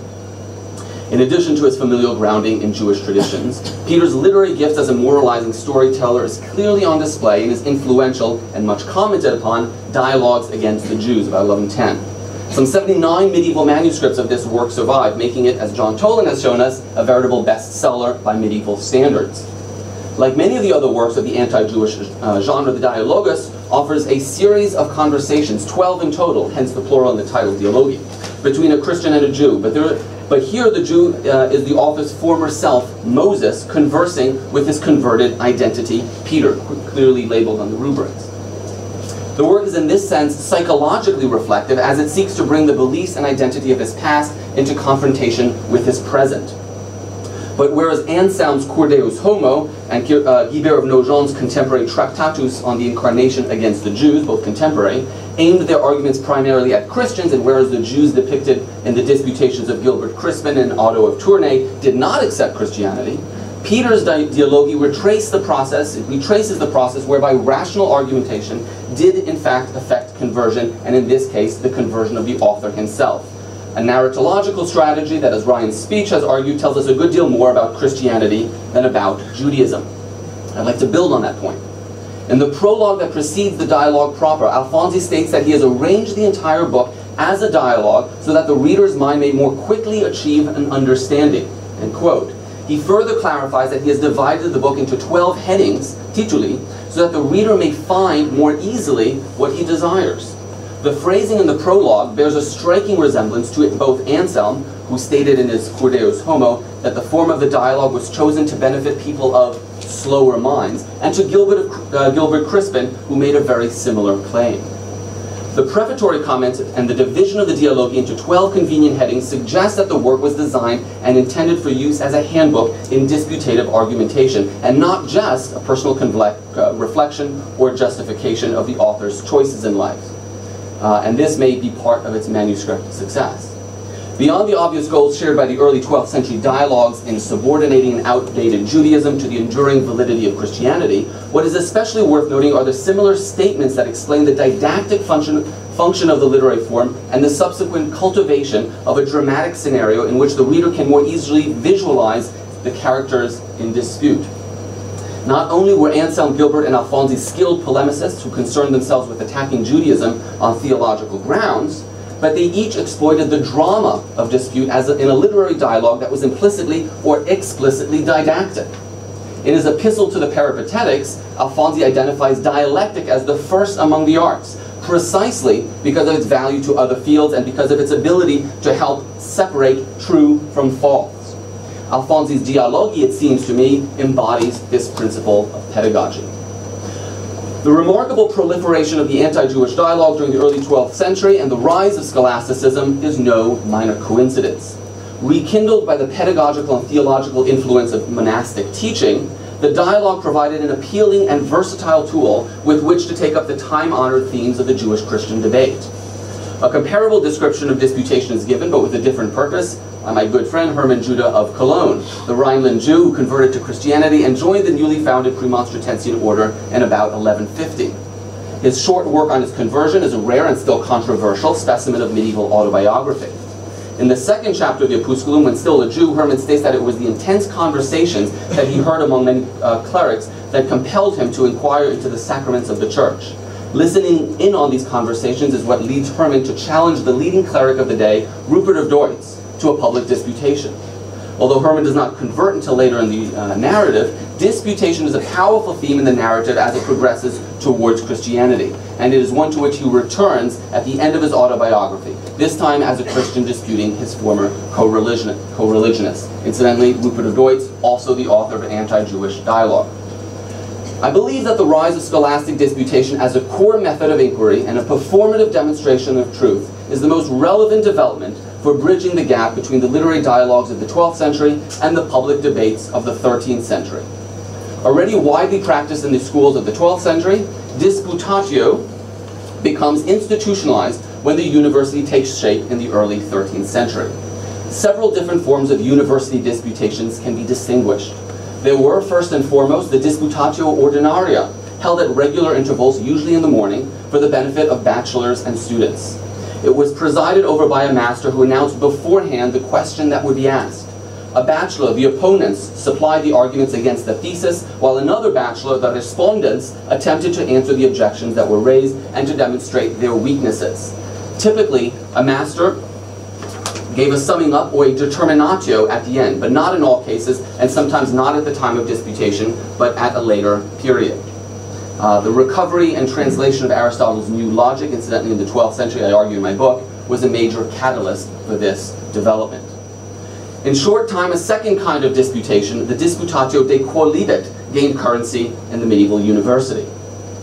Unlike the ordinary disputation, which focused on specific topics announced beforehand and which were held for the benefit of students and select faculty only, questions posed at these disputations were offered de quo libet, about anything at all, and could cover any number of topics ranging from theology, metaphysics, canon law, and medicine. The initiative for the subjects debated lay entirely with the audience, and the disputing master never knew beforehand what questions would be asked. Much rarer than the private disputations, these quadlibetical disputations generally took place in the Latin quarters Vicus Straminus and only during Advent and Lent. Most especially, they were open to the general public and attracted a diverse, even international audience. Masters and scholars from other schools might attend, and all kinds of ecclesiastics and prelates, and even civil authorities might have been present. I would like to look briefly at two examples of the application of scholastic disputation to the Jewish-Christian debate. Both well known, but both of which I think also exemplify what I am calling the performance of that debate in a new public sphere. The first concerns the trial and subsequent burning of the Talmud that took place in Paris between 1240 and 1242. The immediate causes for the events were a series of condemnatory bulls issued by Pope Gregory IX in 1239, ordering rulers and prelates of Europe to impound the Talmud and other Jewish writings on the first Sabbath during Lent in 1240, the very season of the disputatio de quo libet, and to submit the books for ecclesiastical authorities. Gregory's call represented a delayed reaction to a plea he had received in 1236 from an evidently embittered Jewish apostate named Nicholas Donin, who presented the Pope with 35 accusations against the Talmud and its Jewish exponents. Careful analysis of the Latin manuscript of the trial has established that the proceedings of Paris 1240 were divided into two stages: the disputation between Donin and the French rabbis, principally Yechiel ben Yosef, and the more formal ecclesiastical inquiry that eventually led to the burning of the Talmud in about 1242. As I see it, the Talmud trial of 1240 bears witness to the confluence of two major and related developments in medieval institutional history: the formal public disputation as a method for demonstrating truth, and the inquisitorial trial as a method for legally proving that truth and convicting the guilty parties. The principal Christian clerics who served as witnesses during the inquest were Archbishop Walter of Sens, William of Auvergne, the Bishop of Paris, Geoffrey of Belleville, the chaplain to King Louis, Adam of Chambly, and Eudes of Châteauroux, Chancellor of the University of Paris. Although the meeting took place on the king's direct orders, Louis IX did not personally preside over the disputation. That was left to the Queen Mother, Queen Blanche of Castile. The disputation of 1240 marks the first recorded instance of a Jewish-Christian disputation in the presence of royalty. It marks the first Jewish-Christian disputation presided over by a university official, and it also marks the first recorded instance of a university official pursuing the characteristically university disputatio outside an academic context. And what's more, I believe that it may be alluded to in this very contemporary illustration from the Bible Moralisée. The disputation or trial of 1240 has long been connected to the growth of the Dominican missionary activities. Yet as much as the events of 1240 marked the beginning of a new stage in Christian and chiefly Dominican engagement with Jews and Judaism, the trial also demonstrates, I believe, an important extension or continuity with the evolution of medieval disputation. For while the king's role in convoking the event and the setting for the disputation at the royal court are novelties for the period, the presence of the Chancellor of the University of Paris is highly suggestive that the disputation was conceived along academic principles, and in any case, under academic scrutiny and approval. The two-part disputation and inquisitorial trial, followed by the official verdict, evokes the now established pattern of university disputatio and final determination. Furthermore, the dating of the Talmud trial is contemporary with the first appearance of the Disputatio de Quo Libet, and while the topic of the disputation at the royal court is no surprise to the participants, the manner in which it has come down to us as a record of a public battle of words does present notable similarities to the disputative environment that was embodied in schoolrooms throughout the 12th century and especially in the 13th. Undoubtedly, one of the best-known encounters in the medieval history of Jewish-Christian disputations took place in Barcelona in 1263. I'm not going to be describing all my images just for the interest of time, so please read along. And unlike the Paris incident, where Queen Blanche stood in for the absent king, here in Barcelona, the king played an active part as host and adjudicator of the disputation. No book burnings followed that encounter, and Nachmanides was allowed to leave in peace and in dignity. As with the earlier Paris disputation of 1240 and the later Tortosa disputation of 1413, both the Latin and Hebrew accounts of the sessions survive, allowing for some relatively sophisticated judgments to be made concerning how the event unfolded and what in fact was said. A notable feature of Nachmanides' version of the events is that he tells us a good deal more about the audience and their participation, including the involvement of the king. According to the Vichois, James of Aragon not only presides over the debate, but often interjects, asks questions, and generally moves the discussion along when an impasse is reached or a new topic is discussed. The Hebrew account also stresses the presence of the clerical and urban populace. Unlike the Christian account, the Hebrew version describes the 4 sessions taking place in 2 distinct locations. Both accounts agree that the first session was held on Friday in the presence of the king and his counselors at the palace. According to Nachmanides, the second was held on the following Monday at an unnamed cloister in the city. The rabbi's failure to identify the cloister leaves the exact location of this second gathering open to discussion and speculation, and many commentators have ignored the passage altogether. But judging from Nachmanides' comments, the change in venue seems to have been decided precisely to accommodate a larger crowd, thus opening the debate up to an even broader audience.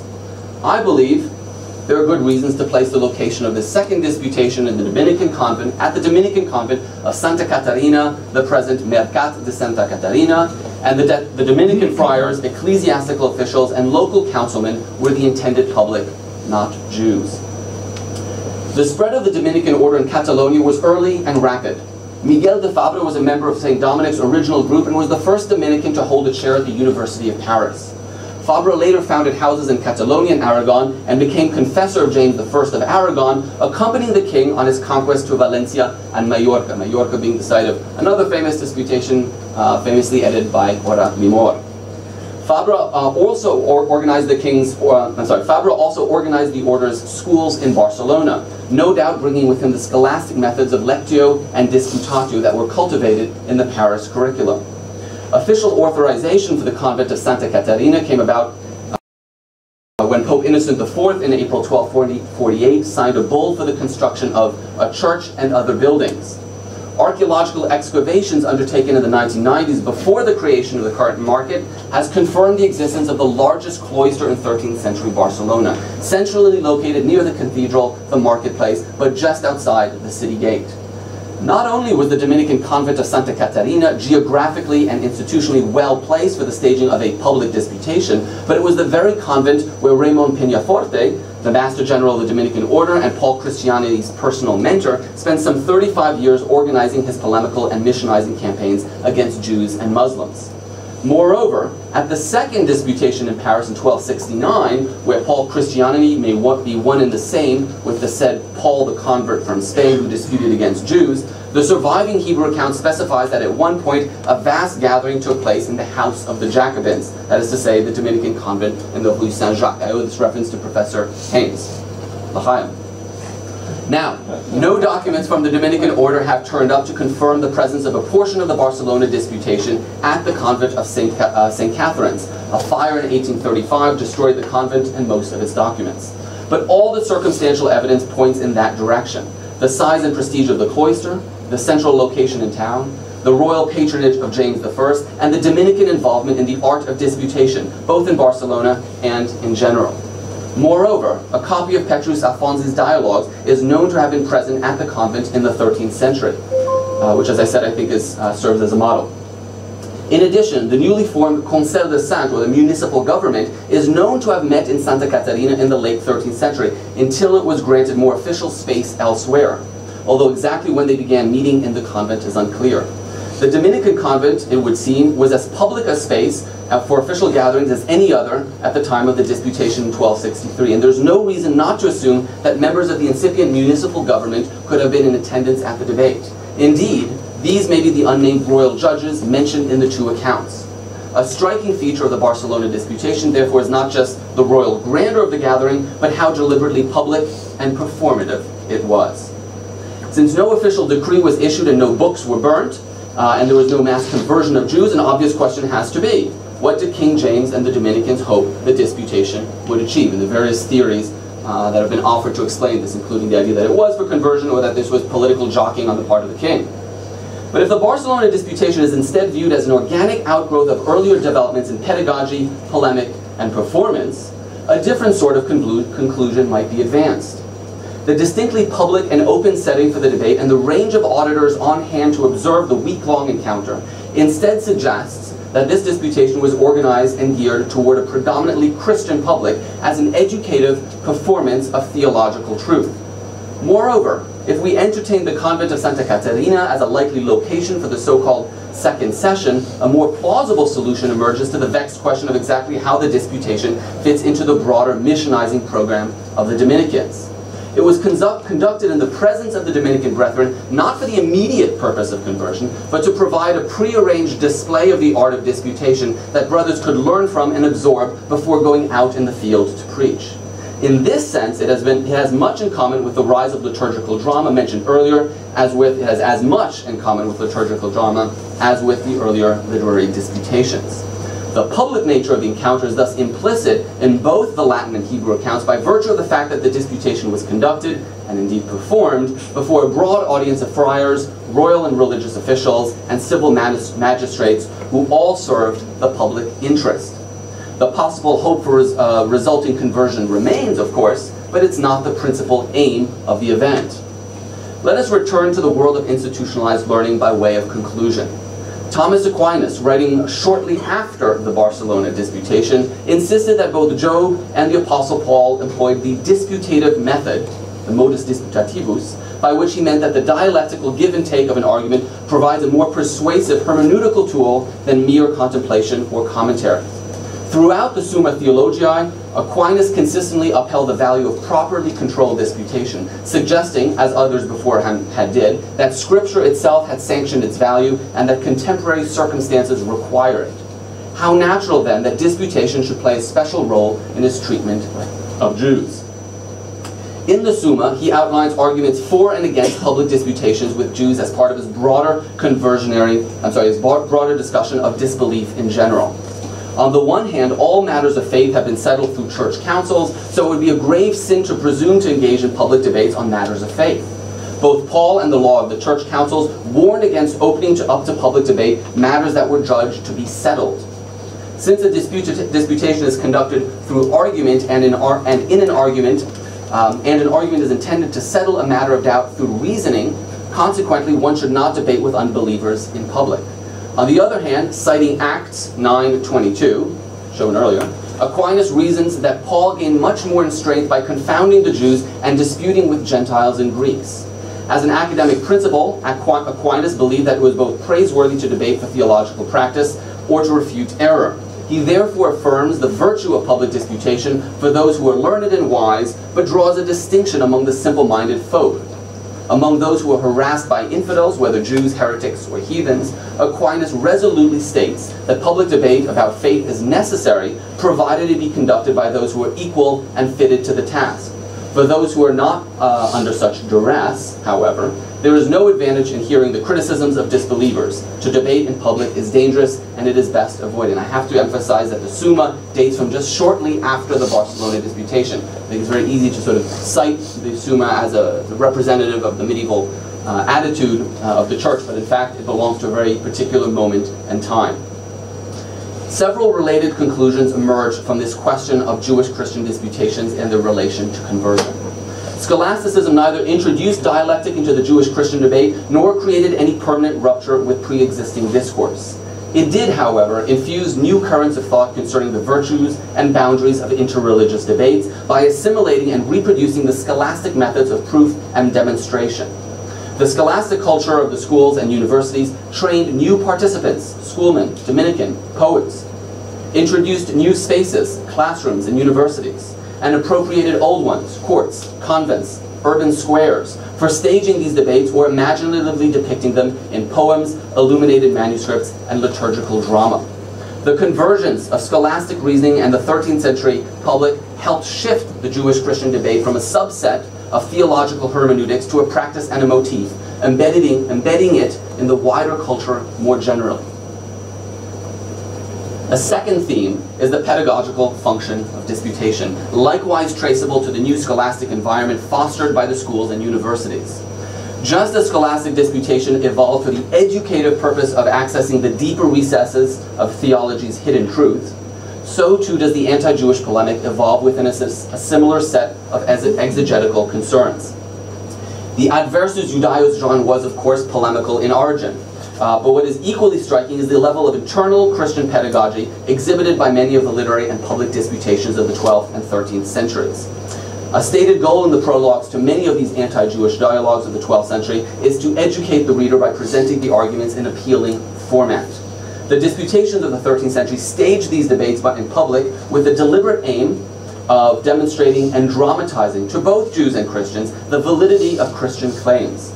As the genre joined forces with vernacular poetry, a once theological dialogue with Jews restricted to professional clerics became bonded conceptually to a wider audience who read, consumed, and manipulated the anti-Jewish dialogue form for their own purposes, as witnessed by the appearance of vernacular debates between Jews and Christians beginning in the 13th century. This wider cultural practice was one in which all consumers of public disputations and debate poems were invited to participate, whose theological and pedagogical values they would come intellectually to recognize, and through that recognition, securely ingest. I'm missing my last page, just give me one moment. Found it. I began with a question. Are Jewish-Christian disputations a source of conversion? No, not directly. I don't believe that the public disputations that were coordinated on such a grand scale in the later Middle Ages affected many conversions, if at all. And while the so-called dream of conversion may have been there, as of course it always was, the purpose of these debates was to dramatize, to perform, and to educate a diverse and usually urban audience about the oldest of Christianity's inner demons. The literary disputation, however, I do believe was a text that was used for missionary purposes, not by reading it out to for the conversion of Jews, but by placing the arguments in the hands of an increasingly professional class of polemicists who saw it as their mission to carry forth the logical methods of the schools to a blind and unconverted populace of Jews. My answer, in other words, is pro sed contra. Thank you.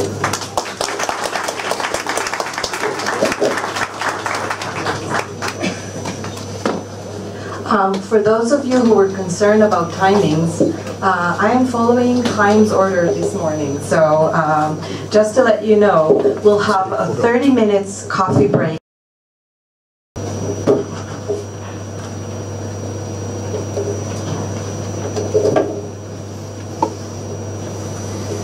Perhaps, do you hear me? Perhaps this was one of the most variegated sessions of our conference. The three compelling lectures we just heard this morning were highly variegated and radically different in terms of subject, chronological time, methodology, and most particularly regarding the type of primary sources employed.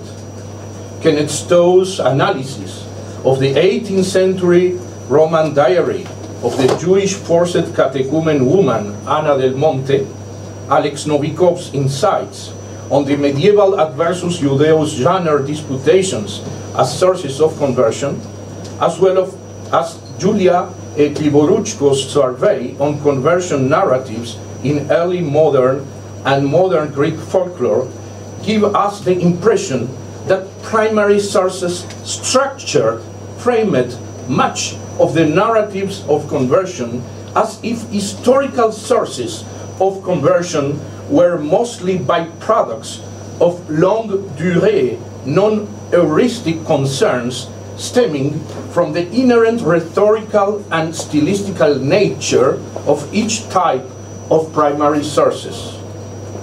This conclusion, of course, has far-reaching implications regarding the study of conversion from past historical evidential perspectives. These epistemic doubts were explicitly stated in Julia's conclusions that she couldn't read here, when she stressed that the very nature of folklore stories tends to focus on specific aspects of the conversion experience, such as love affairs, which fits to that particular genre. At the same time, she argues, folklore filter tends to eliminate every historical and idiosyncratic detail which could not be shared by the group as a whole. Thus, folk narratives about conversion are very valuable historical sources of collective memory, sociology, and common mentality, but not of specific individual historical cases. More implicitly, Kenneth's most innovative analysis of Ana del Monte memoirs, a precious primary source known by the broader public since Giuseppe Sarmonetta's edition of 1989, relates this particular case to the long history of conversion attitudes towards the Jews as were endorsed by Catholic theologians, canonists, and popes in terms of odium and favor fidei. Thus, that 18th century young Jewish woman and forced catechumen appears as an inevitable innocent victim of a long-lasting theological consideration. Alex Novikoff's lecture reversed much of what we assumed in the past concerning the relationship between Jewish-Christian medieval disputations and conversion.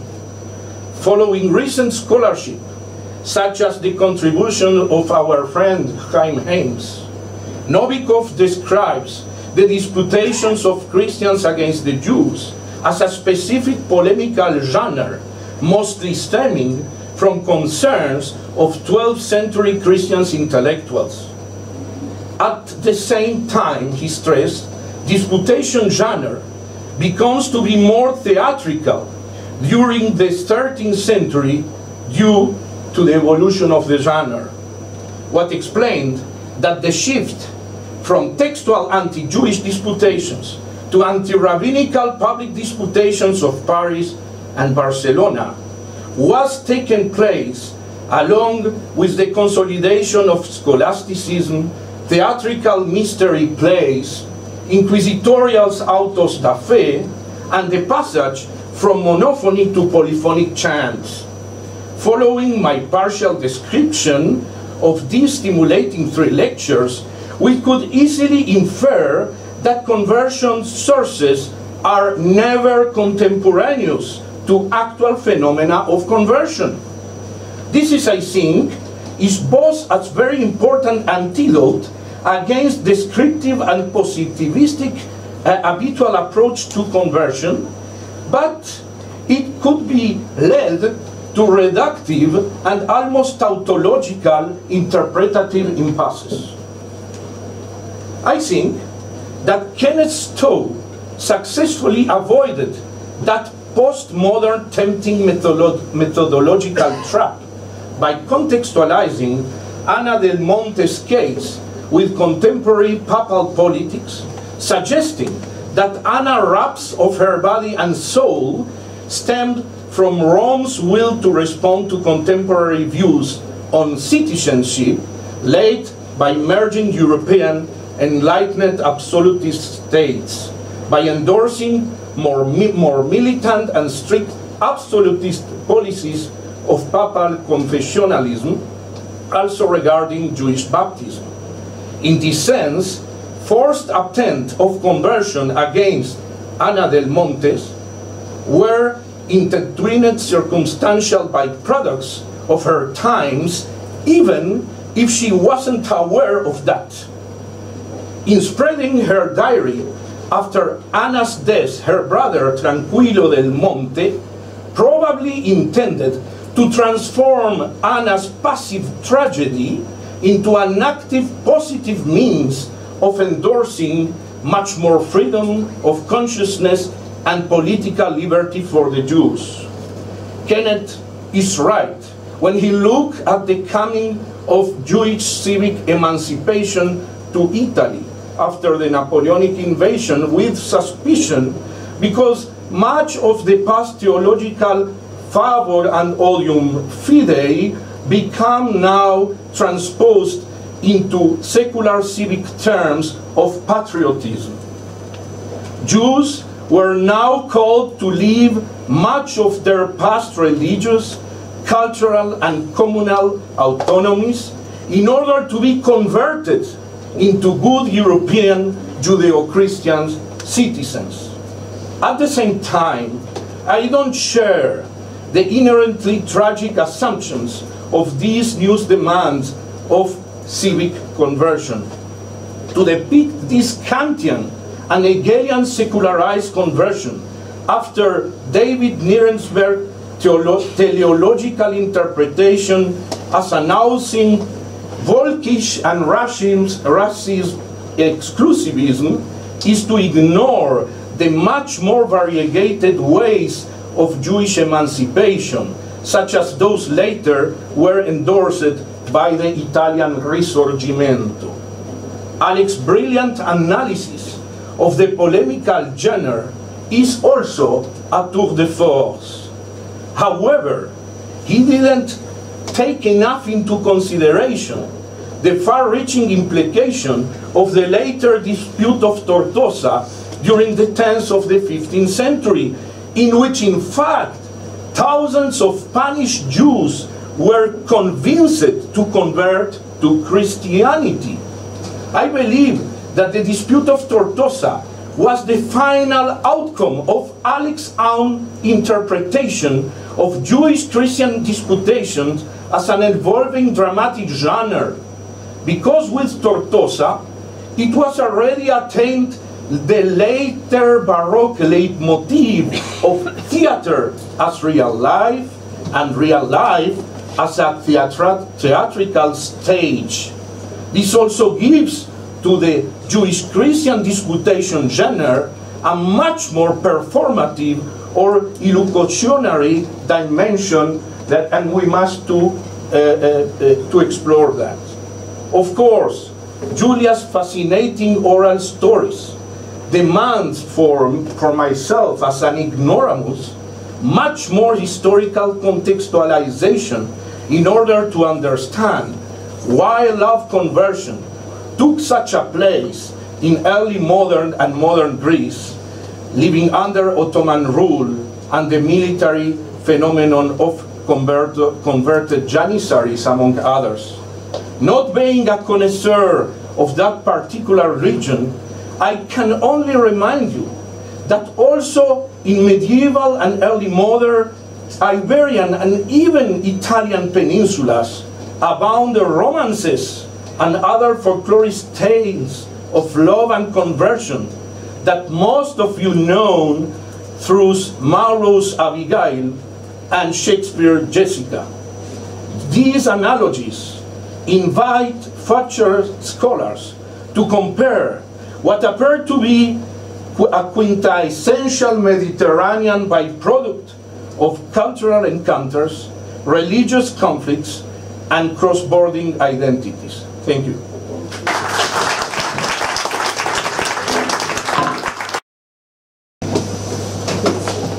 And we'll open the floor for discussion.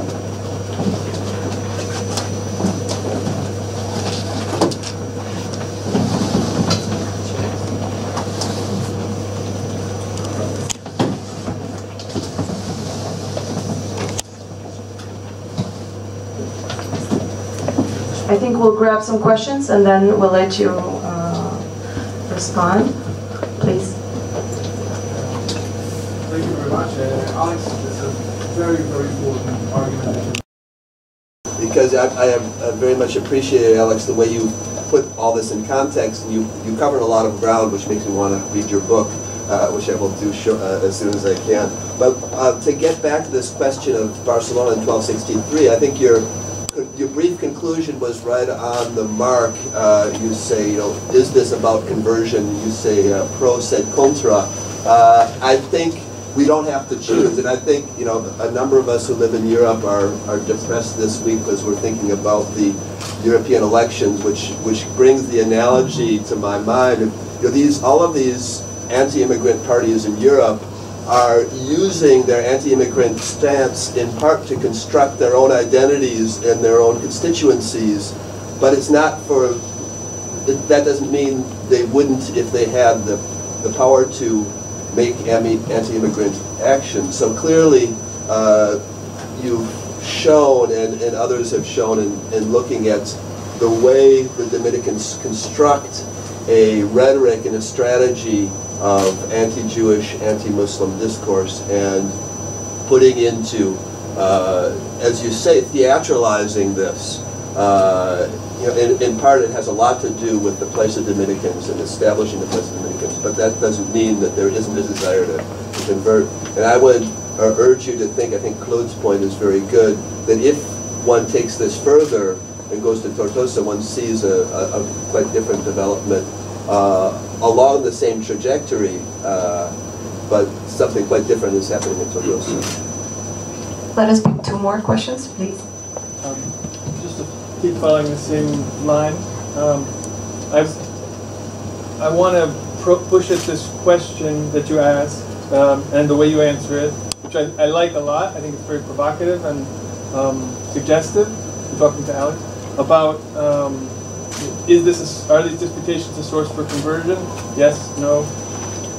So if we think of disputations as a performance, which is you're very convincing and it's a fantastic way to present them, we're still holding on to an idea that conversion's there as a real thing that takes place in time, and that it too is not a staged idea, that the idea of conversion is not different from or doesn't have to be different from the idea of disputation, the idea of mission. We're thinking of these things as kind of in a double way, as both real things, and that's how we measure them. Was there really a missionizing movement or not? Did the Jews really convert as a response or not? Were these real disputations or not? But if we think of them as performances, we don't have to have that distinction. So was it a source for conversion? Of course it was. Whether or not that's real conversion isn't the case. It stages conversion, stages the idea of conversion, the desire for conversion, which is not far from the idea of the Jew, the paper Jew, the hermeneutical Jew, which doesn't have to correspond well to that Jew who's being used as a pawn in this game and staged there because he's playing a role. Whether maybe he's not even Jewish, maybe he's just being put in a play. The line between the real and the persona, between the event and the representation or the idea of the event, I don't think is necessary. And so I don't know if you necessarily would disagree, but I thought the way you were trying to answer your question maybe wasn't the necessary way, that we don't have to answer that question, real disputation. I mean, that could be a separate question. If we add another term saying real conversion by real Jews who listen to real events or performances, that's one question. But then, is it about conversion? Of course it is. Is that real conversion? What is real conversion? I get back to my question. Thank you. Thank you so much. So we'll let you answer, and then we'll have another round, please. Okay. Do I need it? I do need it. Thank you for all those questions. I don't think I'm going to be able to answer them all. My favorite part of a conference is the post-lecture disputatio, where I don't know the questions that are coming, and here I am going to do my best to think on my feet and to convince you of my own arguments. It's exactly a court Shortly. And I'll try to do it shortly. Okay, let me just start backwards. You'll see we're going to have a long conversation with you, even beginning to address all those wonderful questions. Ryan, I think we're saying more or less the same thing in different ways the more I think about it.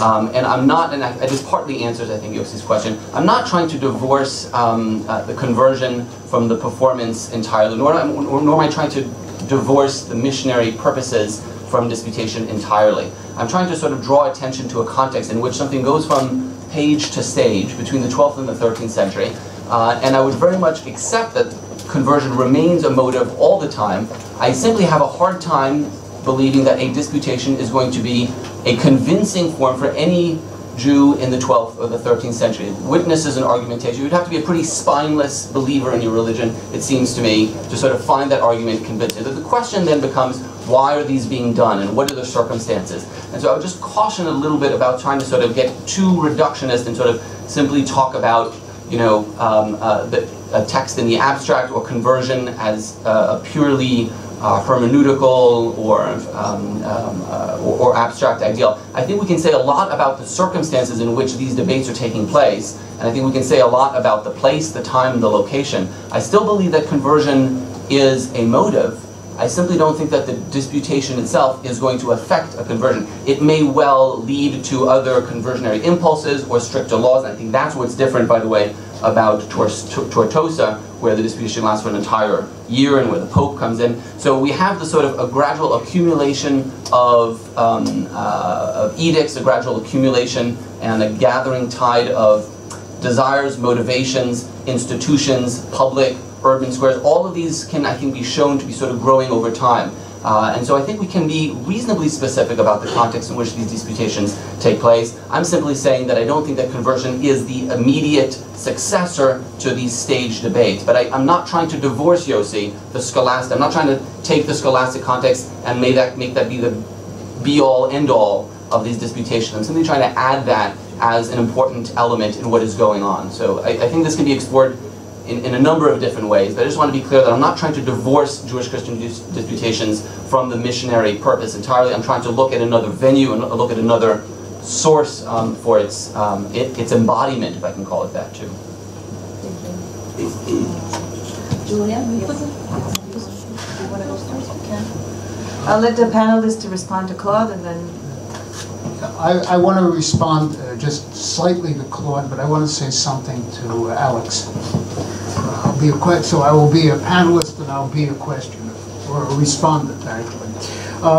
To Claude, I thank you for what you said, but when it came to the question of Kant, and you were right, of course, I got that from Nuremberg's book, but it's not the first time that the ideas come into my head. That is, in the last chapter of Jewish Dogs, I talk about the secularization of the idea of the corpus mystical. That in a certain sense, this search for purity, which ultimately is racial purity. And then when you see in Kant, after all, however Nuremberg interprets, however Nuremberg interprets Kant, that's what Kant says. It's a direct citation of Kant, and that's what made me stand up. That it wasn't so much David's interpretation as, holy cow, this is John 10:16, which is the classical eschatological verse of Christianity, and this is how Kant says he perceives society. Now, I'm not a Kantian expert, Lashon hamata min hamata, but still, that's what he said. So, and I wasn't going into the direction of the various modes of Jewish emancipation and how it took and how it moved. It was just the Christian attitude. But thank you very much. I want to say something to Alex, because he's clarified for me problems that I've had for years. And that is, if you may know, some of you, if you read An Alienated Minority, I do not perceive the Paris issue as an attack of the Dominicans. In fact, I know it's not an attack of the Dominicans, because in the final condemnation by Ode of Chateauroux, most of the signatories, read them in Merchavia, are seculars. They're not regulars. That is, they're people of the university. And by showing me how the university fits in here and how it fits into the university curriculum, what you've done is, I mean, first of all, it has nothing to do with conversion, that thing. I think it's an attack on the Pope, on the other Nova Lex. The other Nova Lex, the decretals.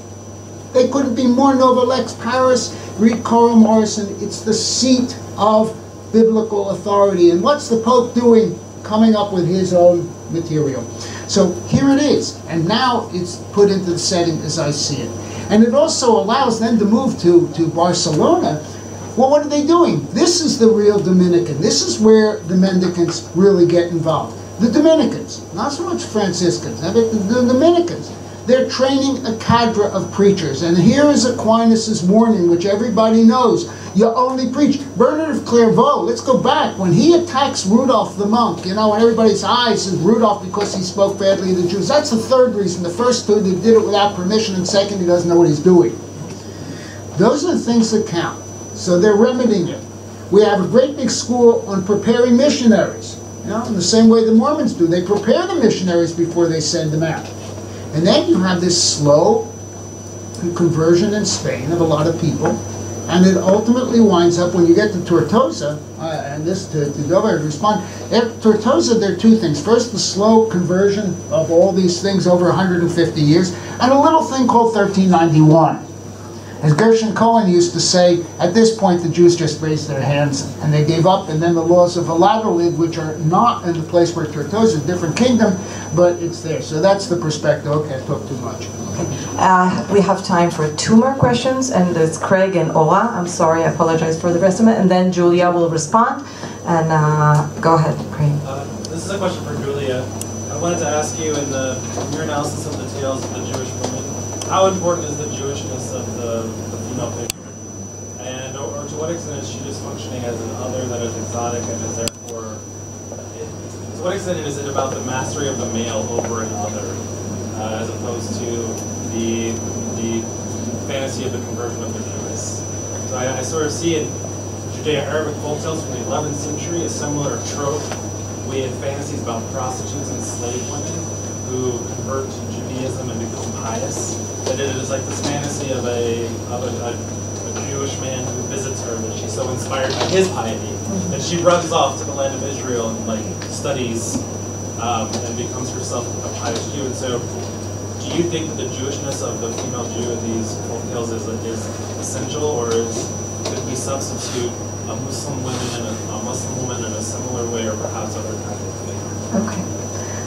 Ora, please. A remark to Julia and then to Alex. I just want, probably almost only Israeli skill, you know the beautiful ballad by Novikoff about the Jewish woman and the night and what happens to them at last. So this theme of the Jewish beautiful young girl who is tempted to be converted, and her destiny is so embedded in the culture. So that's all the food. And to Alex, thank you. And also for bringing up the question of leadership and reception, because I think this is the most important question here. We must pay attention to the problem that all polemical literature in Christianity is written in Latin, not in Hebrew. And while they, except for some, for example, Petrus Alfonso, I appointed Wesley who did us all the big favor for translating this long he knew Hebrew, of course, but he still wrote it in Latin. So who was his audience? And this trend moved on. But I think the picture won't be complete until we bring in the Jewish polemical literature, the Hebrew polemical literature, who sometimes are answering this, answering the claims of the Christian ones. They are not. It's not so vast as the Christian literature, but there are many, especially from the 12th century on, and some of them are very, very important, and they must be put in the question, in the picture, in order to ask how they think about this literature. Was it for them just an exercise in scholastics, or was it a real trade? Thank you. We'll let Julia respond for 2 minutes, and then we'll close the session, and we'll have enough time during the coffee break. Please. I'll try to be very short. First of all, thanks to Dov very much for he's putting his finger on a very, very fine point. Because is it really about love and marriage? When the song says the Turks drag a Roman, that's a Greek woman, and they are going to marry her. Or, for instance, eclectic. This was Rizitiko of Crete. And the other one, for instance, which is a eclectic song about the wife of Liakos, and where it says 5 Arvanites were holding her and 10 were interrogating her. Yakina, will you take a Turkish husband? Is it really about marriage? I think it's about violence, really. And we can't overstress the function of folklore and folklore narratives as a social as a normativizing and as a way to establish social balance and to cover for those hardly very joyful encounters. That's probably as much as about this question. Well, about how important is Jewishness in Evropula. I think it is not, personally. But I think that it probably relies on some literary text in which it was just describing some specific urban situation, and why I think so. There is a whole group of texts which I have not touched. This is Traude to Christodoulou, in which a young Christian in rather similar way approached a Jewish woman, and it's made to we can understand from the context that probably they are lovers, and then she tells him to come on Saturday evening when the Jews have their celebration and the Turks have Ramazan, so that she makes sure he will be seen by nobody, and he makes a mistake because he just forgets, and he appears on Friday evening and not on Saturday. And then he's caught by Jews, which go to hang him, no more nor less. This is not a conversion narrative, really. That's why I didn't mention it. But yes, there are things which point on which show much more acquaintance with Jewish customs and with specific Jewish institutions than Evropula. I hope this satisfies you. Thank you so much. Thank you.